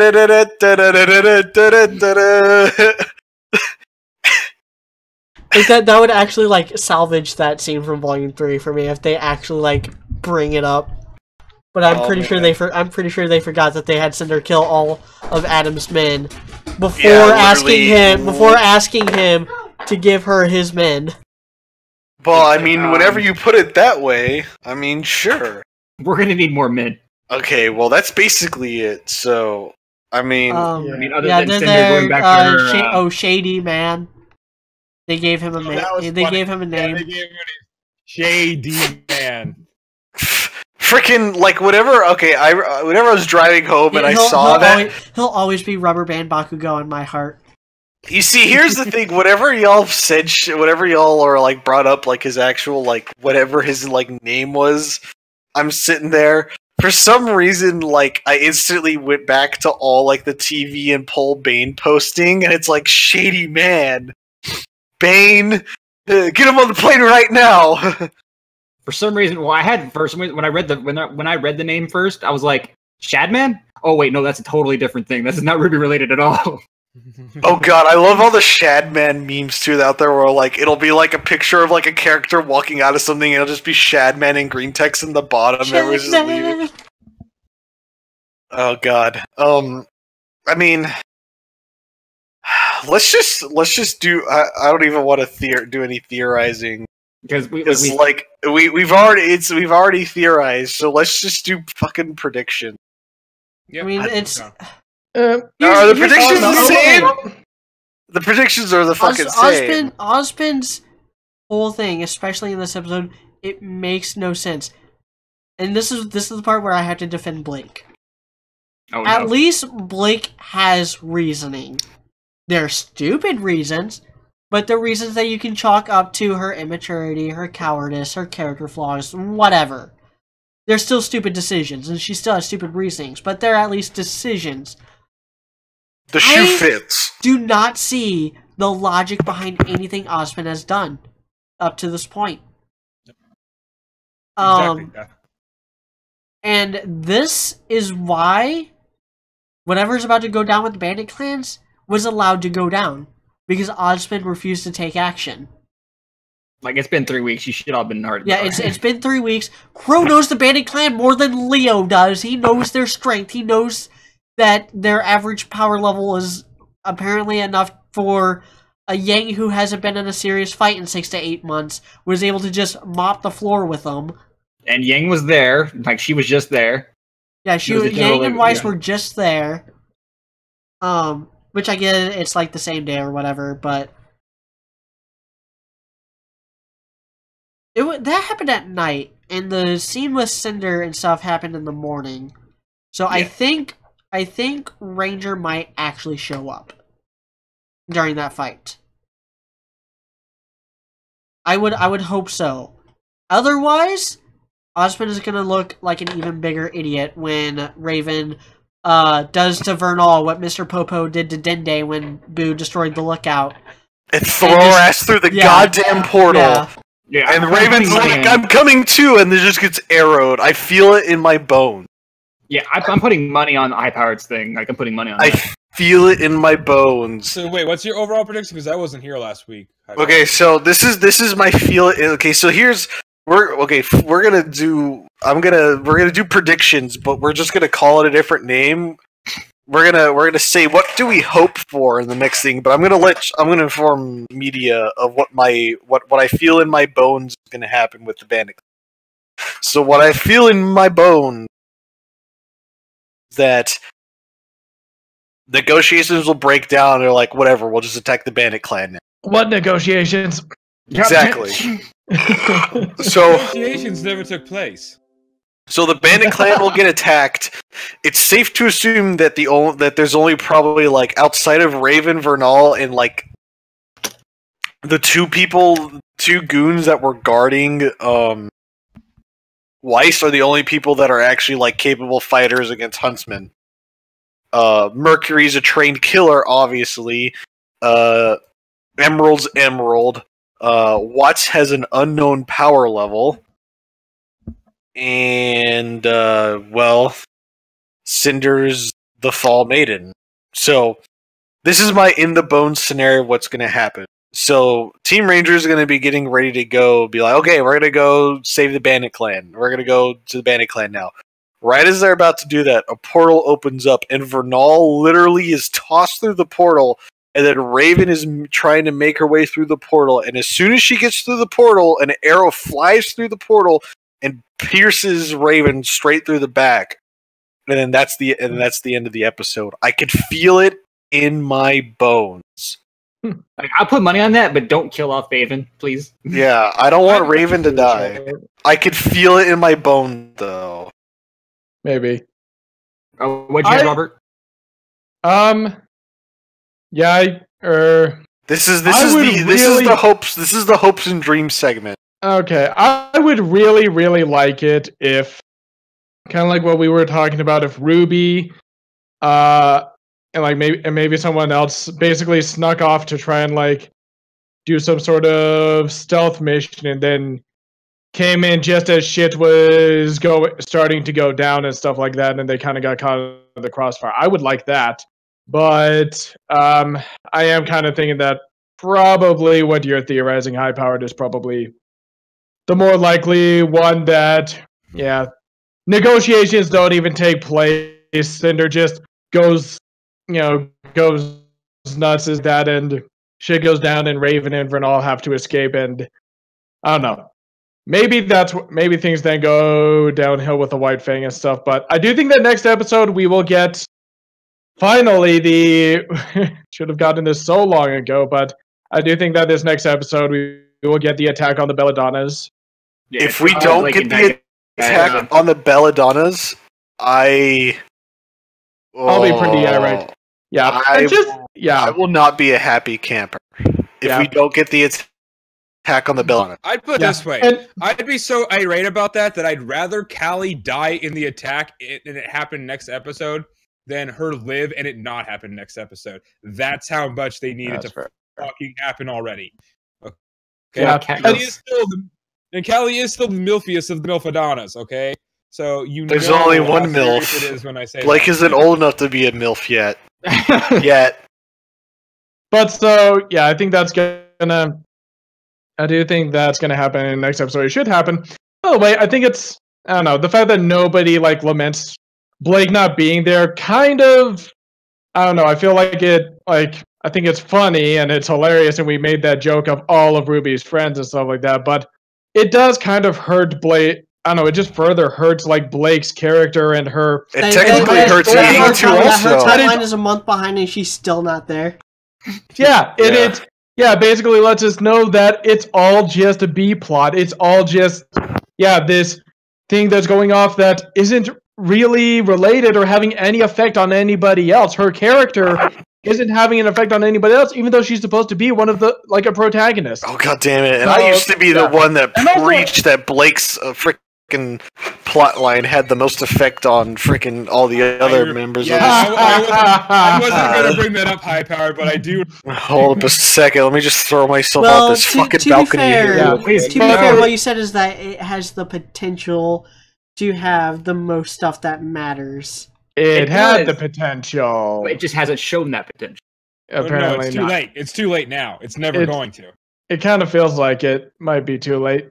Yeah. But yeah, and also I don't know. I'm bummed that they're apparently just throwing diplomacy out the window because, like, I don't know, Miles, like, he's actually written diplomatic characters who are, like, good at getting people to work against their own interests. He wrote Felix. Like, whether I know you don't like the Chorus Trilogy media, but Felix was a great diplomat. He was a good character who was good at manipulating. One of my biggest problems with the Chorus Trilogy as a whole is that a lot of it is boring.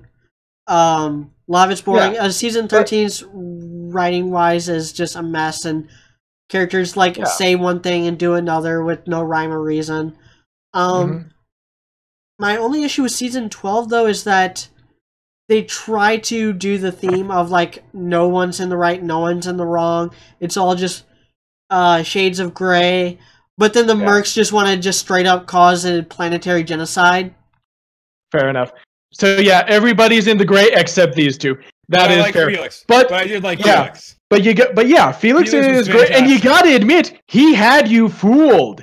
He had you fooled. Most of that was because Miles' voice acting, I think. It had more to do with the voice acting than the writing. I guess so, but like just the way but yeah, he was Felix was a very manipulative character, and even in like the Merc trilogy in season 14, he's able to be very political with Cyrus and convince him that they'd be doing more good by that they would be doing good by holding this mob brat for ransom and stuff like that. Like that was very entertaining. So I think Miles can write more subtle and clever characters who are more convincing and diplomatic, and he hasn't. And I feel like he hasn't. He's had 2 opportunities to do that with what happened to Sienna Khan and now what's happening to Raven, and they haven't, and it's kind of a waste. And I think it would be a lot more entertaining than just, we're just going to go in guns a-blazing. It would be a lot more entertaining to see like Cinder being, playing to Raven's darker desires and stuff like that. That's also why I was disappointed by the whole Sienna Khan thing. So that's my soapbox there. But yeah. Well, I actually don't think that. This is probably a hope too, but I actually don't think negotiations are going to go out and under as fast as we think they're going to. And maybe the whole thing, because the whole thing is like, we do know Cinder's just like, why can't we just force them to work for us or take what we want? Yeah. But the whole thing was specifically sends them to negotiate of their own free will. Well, she did the same thing. Watts is there. Sienna Khan too, but yeah. Watts is there, so Watts might be the one actually doing the talking. Cinders would just be there to like be maybe person to like face off if Vernal decides to go get uppity. Yeah, maybe they're just going to beat up this one guy that Raven's already pissed off at, and it's kind of just like, yeah, okay. And then they're just going to be like, let's talk though, since that guy didn't feel like it. Maybe negotiations aren't going to break down too quickly. So like they're still going to break down eventually, and it's going to end up as high power. Yeah, I think Raven break down. Can I give my predictions and hopes and stuff? Yeah, let's see it. Yeah. Okay. We're just gonna go down the list, so I mean, yeah. And also we're gonna have some massive John shipping. Anyway. Especially because we didn't get it last time. Entire team. Entire team. Anyway. My hopes are that, yes. Okay, so let's go for Bandit Clan first. So my hopes for Bandit Clan are that, they're gonna bust, because it's very implied that they're gonna bust through the wall, right? But what my hope would be is, they bust through the wall. Maybe they beat up some of the guys. And then they get to Raven. And then Watts is allowed to work his magic and convince her, basically, that because she's already not happy with Ozpin. Even if she's not happy with Salem, it's either convincing her that this is the only option she has, or something along the lines of, like, this is really in your best interest. And we will leave you alone, basically, if you help us fuck up Ozpin. And so she's actually convinced, at least at that time, to side with Salem. Oh. That's actually what I would like to see. I think that would be really interesting. Because it was very clearly shown in the previous episode, and I wasn't here to talk about that she really doesn't like Ozpin. No. And the funny thing is that she's explained her hatred of Ozpin more than she's shown her hatred of Salem. She fears Salem, but she hates Ozpin. So if Watts can convince her that they will leave her alone, play with that fear, and she gets to kill Ozpin, win-win for her. Great, well, right? That will kill the current vessel, but yeah, you get what I'm saying, though. It would honestly make more sense that just Ozpin is captured and thrown in a cell to be forgotten, than it would be to just kill him again. Yeah. What if they did come in and say, we have a way to kill him for good? That would be it. Yeah. I might not object to that. On the other side of things, what I would like to see happen is that RWBY is so annoyed with what's going on that she decides to light out of there, and she's going to take some action herself because she's seen the fact that Crow wasn't able to get any huntsmen. So she has taken it under her own, because she saw that. She's like, well, we're going to have to do it ourselves. And then, of course, as everyone, John's like, hey, what you doing? As like everyone else. If that happens next week, I'm going to come in with just, I love RWBY RUBY, like No, it's literally gonna be like Ruby's like all ready to go, and like as she's like walking out the door, everyone's already got their packs on, ready to go. It's like you really were gonna leave without us. Yeah, it's just like don't get long enough. Well, she's got most of her team back, so she's like already like she's probably getting those gears going already. And here's the thing: what I would hope for is stuff that literally just writes itself. Miles and Carrie, I am like gifting you guys this. That like this is so easy. We've been gifting them all volume. Yeah, we've been gifting them before this volume. We've been gifting them since last volume. But just gifting you that like, hey, RWBY has, because she's the one who takes action. She's sick of this. She sees that Crow was not able to recruit anybody. Hint, hint. You guys don't have to actually explain it. She sees that Crow wasn't able to recruit anybody, so she takes it upon herself to try to take action and go out and talk to Raven or something like that, right?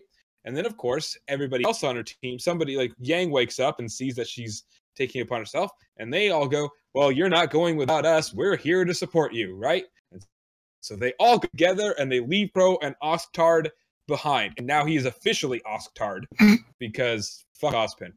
Even more than fuck Oscar. They both suck dick. Sorry, Aaron Dismuke. You're amazing, but you deserve better. So they all go off and they try to find Raven, and they use, and Yang kind of can hopefully somewhat point them to there. Now, of course, if they actually get there with Raven, in my theory, Raven being convinced otherwise, they would be royally fucked in the ass if they actually ran into Raven, right? So what actually happens is, hey, look, the Blake thing happens, and the Belladonnas have to leave. So the Belladonnas leave, and guess what RWBY runs into? They run into Blake. Boom. Oh, that's what actually happens. And that's a whole different kind of drama on its own. That's a whole drama on its own. That's a whole different drama on its own. And then I'm not 100% sure what happened, but basically somewhere somebody learned something where, oh, in that case, it would actually be better to be convinced of Blake's plight being important, because then they go over to help to see what's going on with the White Fang in Mistral. And that's what they can take on now, because they're not 100% sure what's going on otherwise. So that's what they can go and take action on. Because if they went over to see the Bandit Clan, they'd be royally fucked. Yeah, and right. So then now the Bandit Clan aligned with Salem and everybody, they start to make their move, and then maybe by the end of the volume, everybody converges on the White Fang, because because Salem said she was going to help out the White Fangs. He said that was going to happen. So then at that point, everybody meets there. At that point, hopefully, not hopefully, but likely, Ozpin and Osktard, to give his proper name, and Crow have finally been able to drum up some sort of support, and that would likely be Winter and some people like that, because that still makes sense. I'm sorry, that still makes sense. And they theorize that they need to get there too. So everybody converges on the White Fang, and that's where shit goes down. And messes they will lose again, because Mistral has even more stacked against it than fucking Beacon did. Vale did. And so where they only can make it is they go over to Vacuo, or actually what I would hope at this Atlas military intervention. Yeah, I'm actually hoping they make it to Atlas, because that would make Whitley and Jacques more interesting and more relevant, right?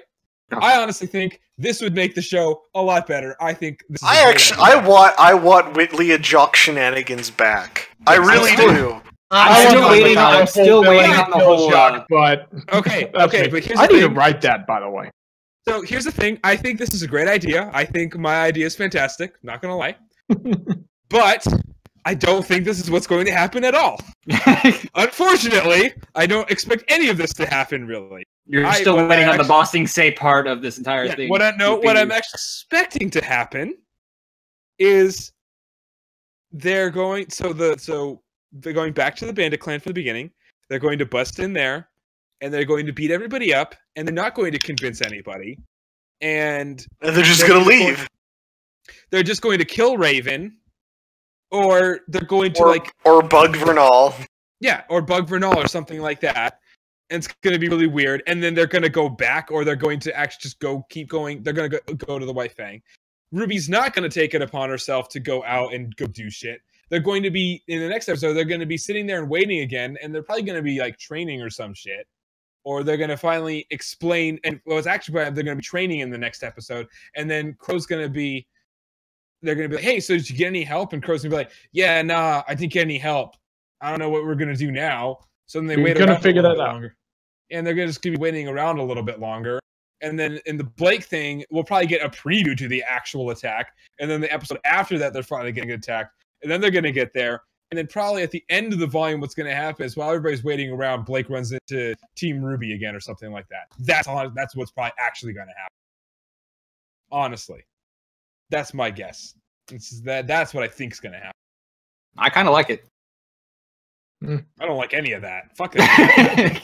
My idea is way better. Fuck that. Well, I thought so. Sorry. I went to get a soda. I thought you were talking about your idea. I mean, at this point, so like for me, it's at this point, I have gotten the terrible opinion where it's like I don't care if they have to take a machete to Blake and Blake's family. It's like whatever forces her to get back to Team RWBY the fastest, the better. Yeah. So if that... Remember when I was right about Ozpin sucking? Remember when I said that it would have been really stupid if Blake was going home to her parents? Yeah, you're kind of just like if they. I've been on. I'm saying when I say something's going to suck, I'm right when I say something's gonna suck. So are you saying that Blake will become an anime protagonist with dead parents? Falling in my skin, these wounds they will not heal. Man, I'm here is how I fall. I don't know. I feel like this next episode will. I feel that my opinion of the rest of this volume will form after this next episode. Yeah. Because we are after whenever we hit episode 8, we are in the home stretch. Yeah. Yeah. So it's actually gonna happen. So let's say they're waiting around, then Blake shows up and they end the volume, they wait, and the bad guys come to Mistral and just take it over, and then they have to leave. Okay, as I was saying, which at the end of the day accomplishes the same thing as what my better idea is, but it's not as good or as interesting. The characters seem less proactive. Yeah, as soon as the bad guys came back to the picture, things can actually get way more interesting. Yeah, but it's like hopefully, fingers crossed. It's weird that I care more about Mercury and Emerald right now than I care about a lot of the protagonists because they're the ones making stuff happen. And even though they didn't even have lines earlier, like in last volume, I still care about them more because so you can have all the interesting heroes. Because there's still some you're more excited that Emerald and Mercury are back than you are upset that Blake's not in this episode. Exactly. That is cause for concern. Yeah, exactly. Villains are always more interesting than the heroes. I'm sorry to say. Well, we'll learn in like what. We'll talk about that. Wednesday? Watch it. Of the RWBY. Tuesday is when the RWBY Rewind happens. It's Tuesday night. We will learn Tuesday night. We will get a 30-second preview. You mean RWBY Rewind, aka Murder of Birds Stream Part 2? Kind of, except 30 minutes, so much more brief. Yeah. Yeah, can I just say, RWBY Rewind is a super wasted opportunity. It really is. It is seriously just 30 minutes of them reading tweets and just basically jerking themselves off over the newest episode. I've never actually watched basically them jerking themselves off to their own hype and stuff like that, and highlighting members of the crew who should be getting highlighted and are getting highlighted in the RWBY videos that they release on Saturdays and stuff like that. So it's redundant. It's like something like that. I haven't been keeping up on the RWBY videos because it's just. I haven't watched any of them yet. Yeah, I watched like one of them. I watched one of them, and they were talking about like stuff that anybody who knows anything animation already knows. So I already know. Yeah. But they obviously don't apply it in RWBY. That kind of stuff, like keeping things to scale. And keeping things like consistent or continuity is a thing. Yeah. So they should so they the stuff that drives the flu artists nuts. Yeah, it's basically for water skiers when it should be for scuba divers and stuff like that. Like it's instead of answering all these dumb tweets of like people like you said, jerking themselves off to their own praise. They should be answering like serious. Like it should be Miles and Carrie answering questions and explaining their thought process behind the show.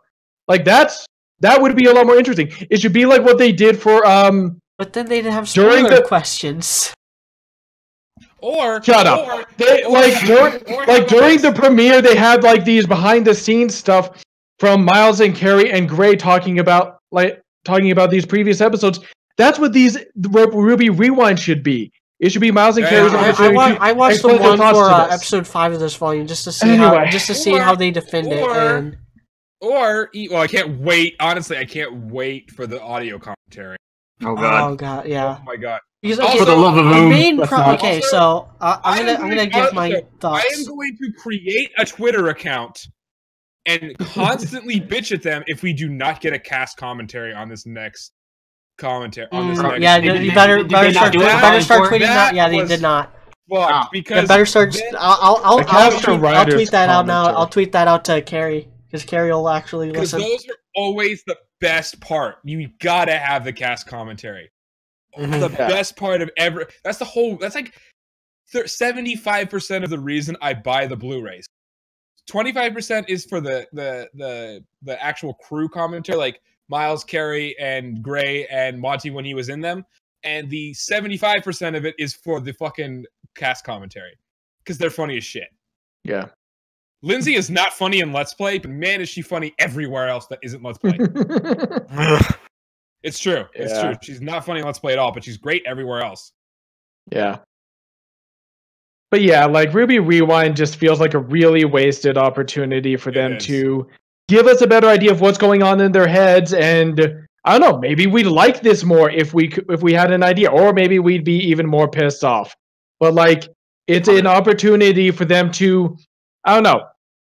I don't want to say defend themselves because they shouldn't have to be all defensive, but like to kind of give us a look into their thought process. Or, that's one thing. They could just take the time and money and energy that they spend doing stuff like that and hire another writer and spend more time on actually just making the show good. Or just a writing consultant, someone to like, I don't know. You have to wonder, like, has nobody, like, who is proofreading this show that nobody looked at this script and said, so wait, why is Ozpin turning them into birds a bad thing? Like, what's going on here? Like, did nobody how is it that nobody asked that? Nobody hired a non-affiliated third-party member to read the script. A part of me is tempted to like send in my job application. I literally just tweeted out for the cast commentary. Do it, Robert. Do it. Do it. I would love to send in a job application. Be like, I would like to be a consultant for RWBY because you guys need one. Yeah. Do it. Let's just give all the examples, like list. It's like I will go on the end all be all of NDAs right now. I can't see anything past the school. Yeah. Oh, you tweeted? Yeah, and it's like, hey. Nice. Thank you, media. I don't have a Twitter, so thank you. I only have an Instagram. I don't even know how to use Twitter. It's really convoluted. Yeah. And actually, I've got a pretty good resume. I have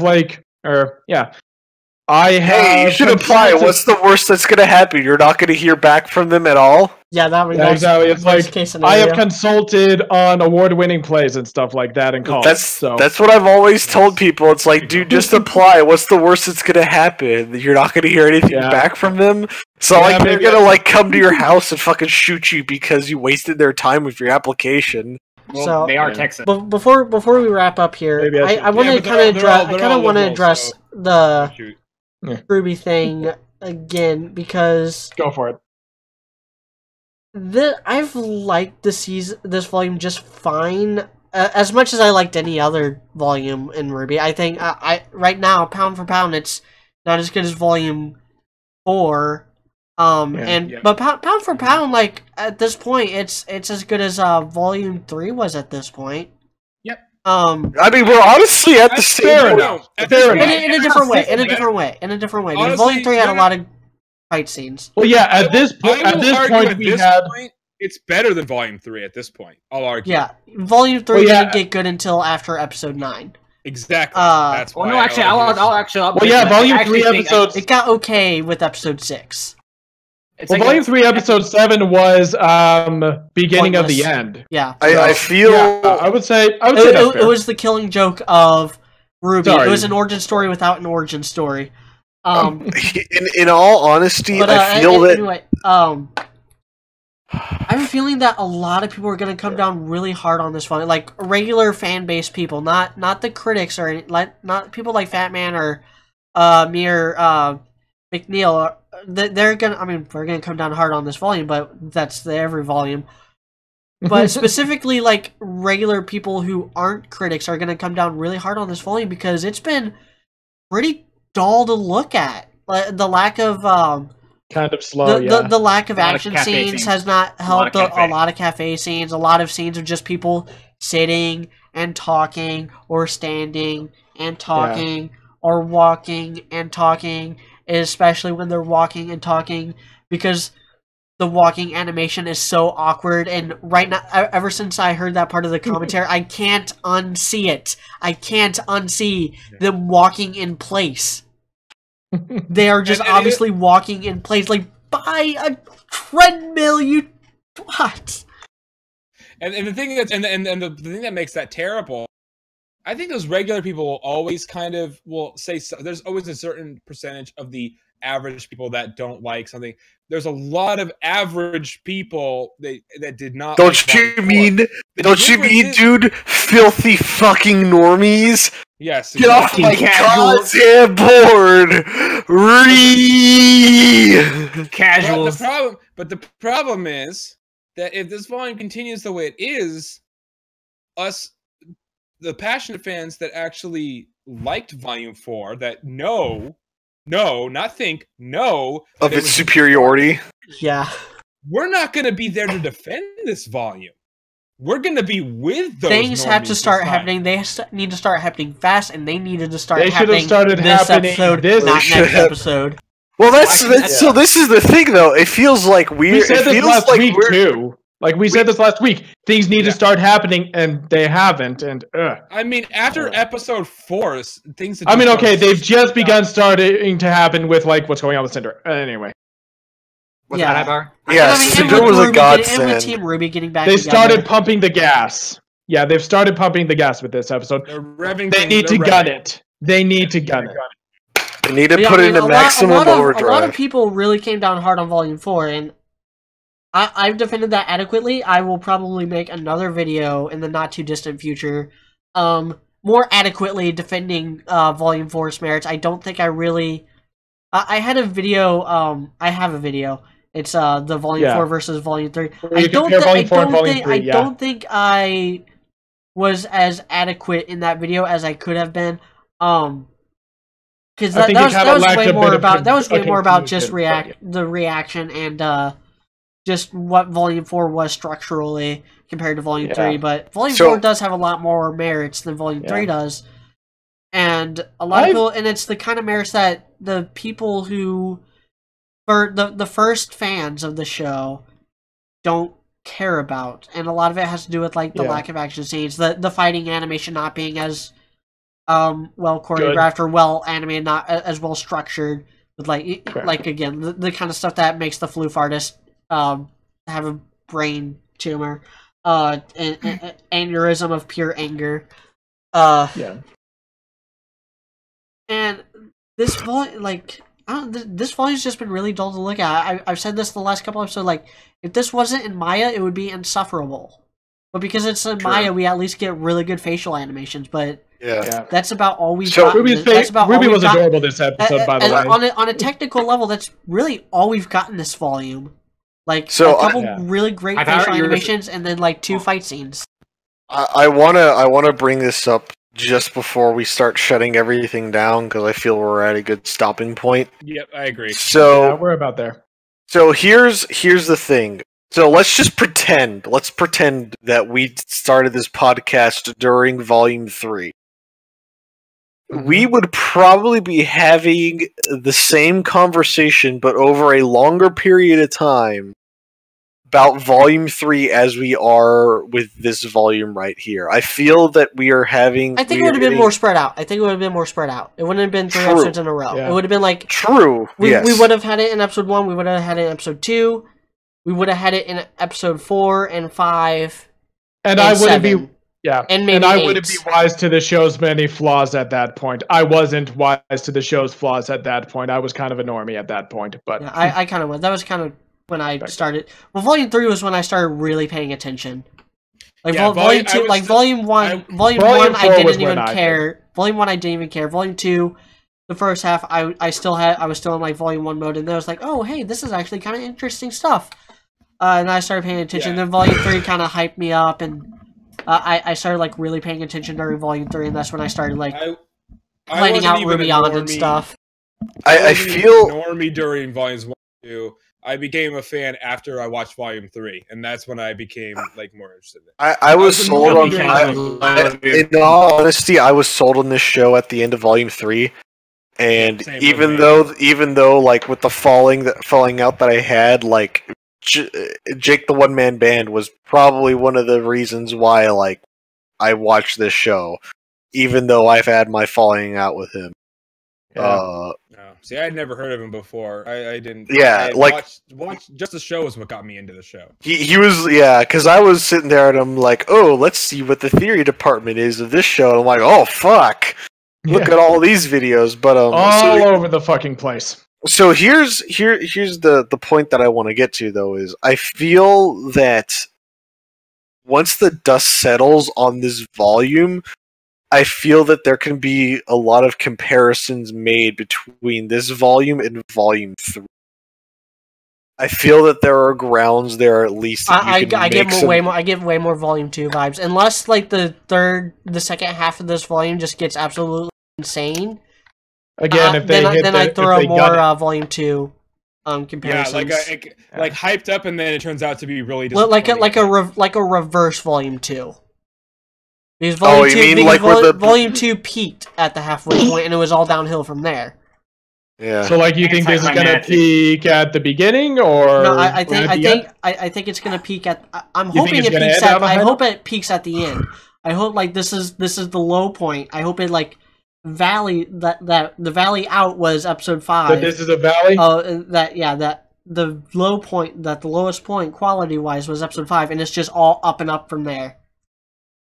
So, my problem is what I think is going to happen in episodes 1 and 2, and stuff will happen at the end of the volume, but it won't actually be good because it's all going to be forwarded by and started by the villains, and the good guys are just going to be sitting there waiting for stuff to happen, and that doesn't actually make it good just because things are happening.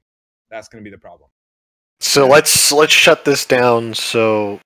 Final verdicts? Yeah, final verdicts, and then if you have closing thoughts, let them be known or forever hold your peace. So, Media, you get to go first. Okay, final verdict on this episode, it was good. It did what it needed to. Again, it does feel like to make the 14 episodes quota that they have for this volume, they stretch some things out, and this is...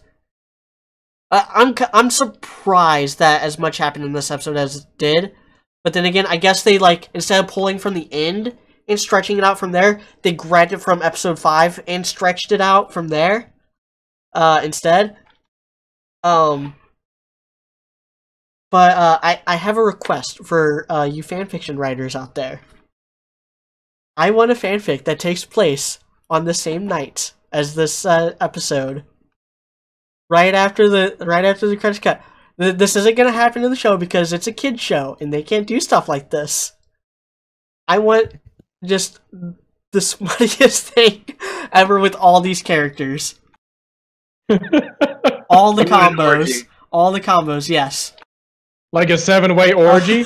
Yeah. Or they've got to do something. No Oscar. No Oscar. Because Oscar's too young. He's 14. They need to get Crow to get him out of the house so that they can have fun. Yeah. No Oscar. No Crow. Yeah. But I actually even have the combinations that they could do. Oh no.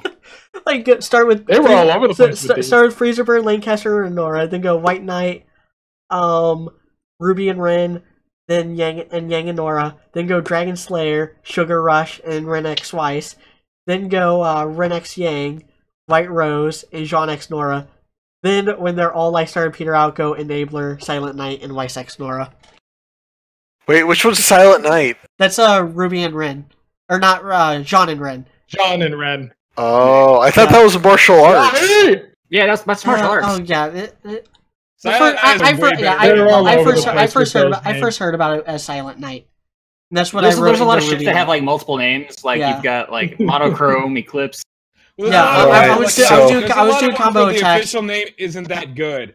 Like Sunny Bees is not as good as Banana Split. Yeah. Banana Split is a superior ship. It is. I was doing combination attacks on Rubyon, and I was like, "What are the ship?" And I asked. It was Team Theory back then. I asked like, "What are the ship names for like Ruby X Ren or Jean X Ren, Nora X Penny, and Nora X Jean?" Because they all because those three people had like combination attacks in one of the chapters, and I wanted to keep up the naming motif for that. I'm still not a fan of Nora's arc. Still not a fan of Nora's arc. Me neither. I'm still Nora's arc. Yeah, that's the Nora Jean ship. Like shipping aside, I'm just like, there's a better name for that. I just don't know what it is. Shock Rocks. Not a good ship name, and I just do not see that ever happening. That just makes. I just came up with Shock Rocks. Shock Rocks. Okay, so. Oh no, dude! Wait! I think he's back. He proceeded to not die. So, on that segue, he might actually still be dead though. So this is so my opinion of this episode was that it was comfy. This was a very comfy episode. Even though it took out 10 minutes of my drive back to Houston, Texas. This episode was short too. That's the thing. Yeah, this episode was very short. It was short. Yeah. So it was comfy outside of the Osmond parts. I liked it. I will be preferably if we can get the bad guys, be it both Cinder and company and the White Fang next episode, that would be great. Because at this point, the sooner the attack on Blake's family happens, the better. Yeah. Which what I'm worried is that they're going to use the attack on Blake's family as a cliffhanger for the next volume. Oh no! That's and I've made posts about this in RWBY Republic, and it's like I feel like we're gonna get a really shitty cliffhanger this volume. I could feel it. I hate. Yeah.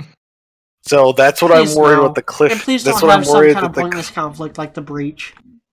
Yeah, so I'm just worried we're gonna have some really shitty cliffhanger, especially with Blake. Blake seems like she's gonna have a shitty cliffhanger, but that's just me. I mean, but yeah, the episode was comfy. Like, for as much as we shat on like certain very specific aspects of this episode was very comfy. And I hope this volume finds its gear again, because I don't know what it's been doing these last 3 episodes. Yeah. Like, so here's my opinion, and this is probably going to be more negative because I wasn't here last to vent more about last week's episode, which besides the crow part I didn't like, and even the crow part could have been done quicker, to be honest. This episode was fine, but I still would say it's not a good episode. I'd say it's actually overall a bad episode. One, because like I said, I've been watching these other shows that do nothing better than this. They're pointless, touchy, feelsy, like sweet, reunion kind of episodes or whatever that do so much better than this was done, to be honest. It was okay, but it wasn't great. Like, it felt like having them sit around and have a conversation together felt awkward, actually. It didn't feel nice. It felt awkward as shit. To me, at least. The white stuff was the only stuff I found interesting at all. And then besides that, the fact that Ozpin, I was right.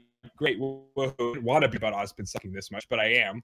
And so really at the end of the day, like, it made Ozpin and Oscar even more insufferable. Sorry, Osktard. And the other thing is, like, so you can't have a nice nothing episode at this point, when the last two episodes, 5 was shit and 6 wasn't very good either. So you can't, it's not okay to have a mediocre episode here. You can't do that. So it's a bad episode as a result. And it really has me, like I said, episode 5, it has me really worried about the rest of the volume, and these last 2 episodes haven't made me feel any better whatsoever. That's dude. You know what this episode. You know what these episodes have been. So the first 3 episodes, we've been like eating like steak dinners with like lobster bisque and like really good salads and stuff. Yeah. And then the these Caesar salad, yeah. And then now we've literally just been given like Soylent. But then we've been given different flavors of Soylent though. Yeah. And I'm like, but I want my steak dinners back. It's like, no, you're getting Soylent. That is very accurate. Yeah. Because that's the thing, though. Like, it's all about perspective. If the previous episodes were as good, if the previous episodes weren't as good as what they were, then we wouldn't be as harsh on these episodes. Yeah. Yeah. It's not okay to have. We know the show is capable of better. Pardon the pun. Yes. It's not okay to have mediocrity where you need some high-powered episodes. We've tasted a perfectly cooked medium rare steak this volume. Yeah. We have. So what you're saying is this volume's been like a wet sock? Yes, it has been.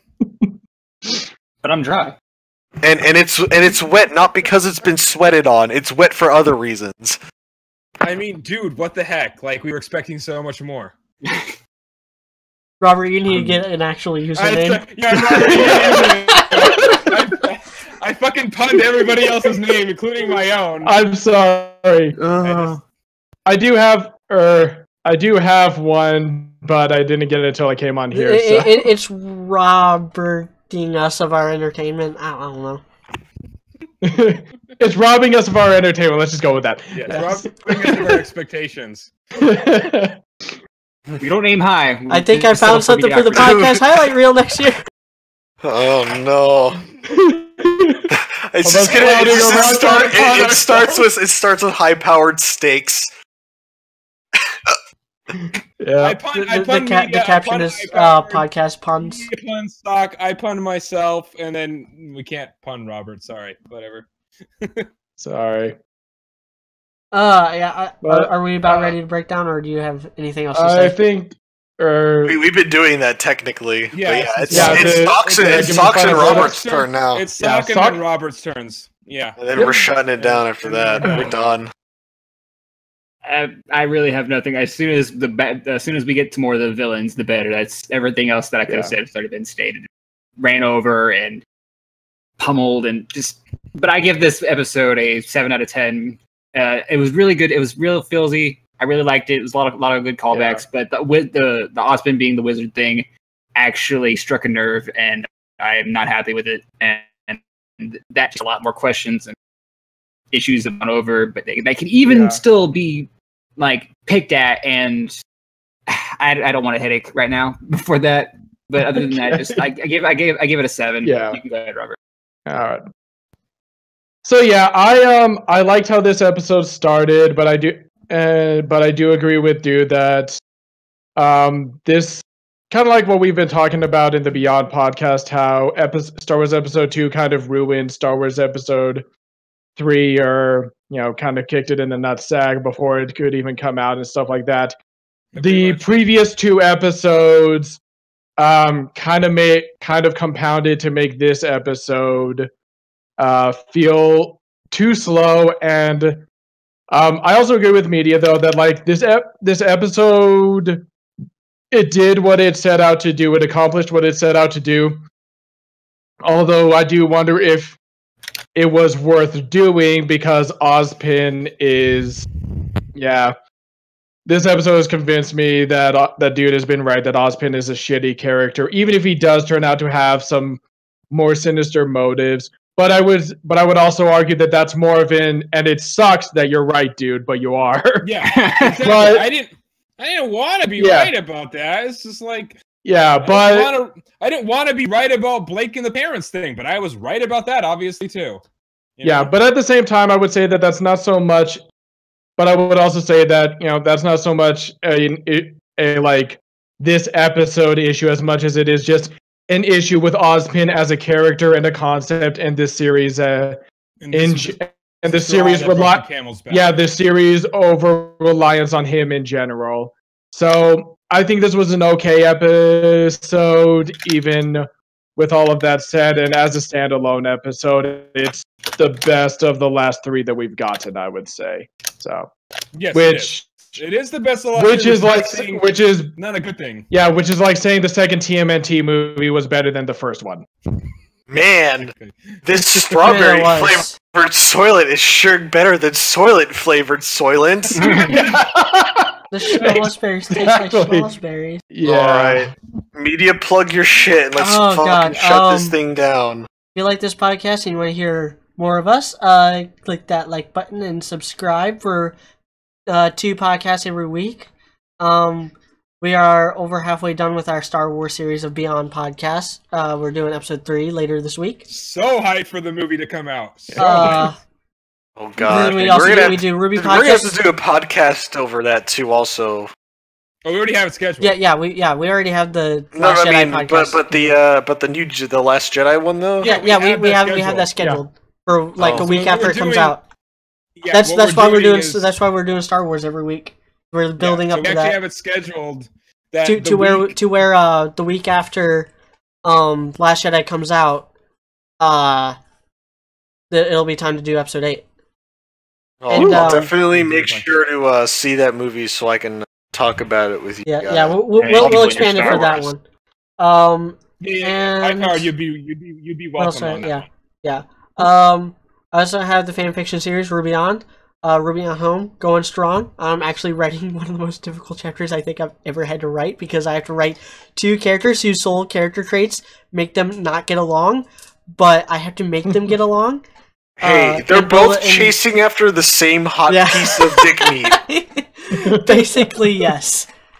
I swear to God, media, you need to just do it to where Johnny, whatever his name is, ends up impregnating both of them and just entire teams them at the same time.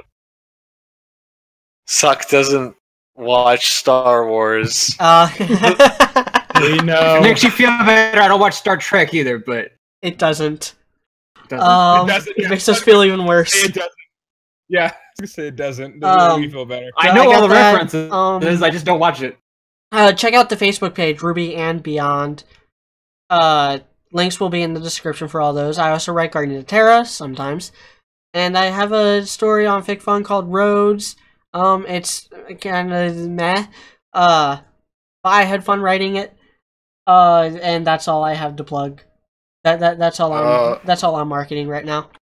Make sure to join the Discord. I'm checking it as of right now, the 27th of this month. We are darn close to 100 members on the Discord with about an average of 10 to 20 online members at any time and about an average of 3 to 5 active voice posters at any.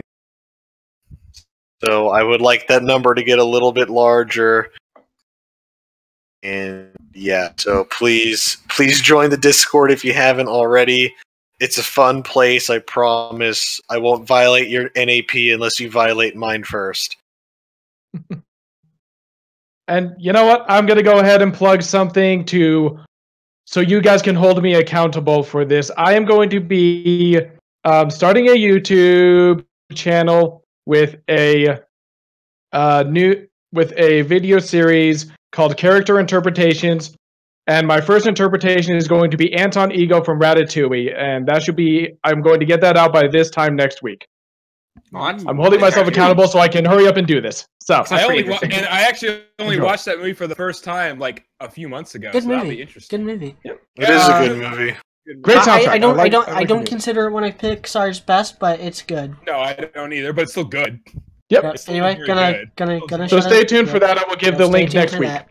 May I suggest you not name your channel Robert? No, Yes. I will be naming it Tides of Glory. Nice. There you go. Nice. All right. Nice. Well, it was a pleasure, and I hope you all had a fun Join us and next safe week. Join us Thanksgiving. next week when hopefully we have more positive things to say.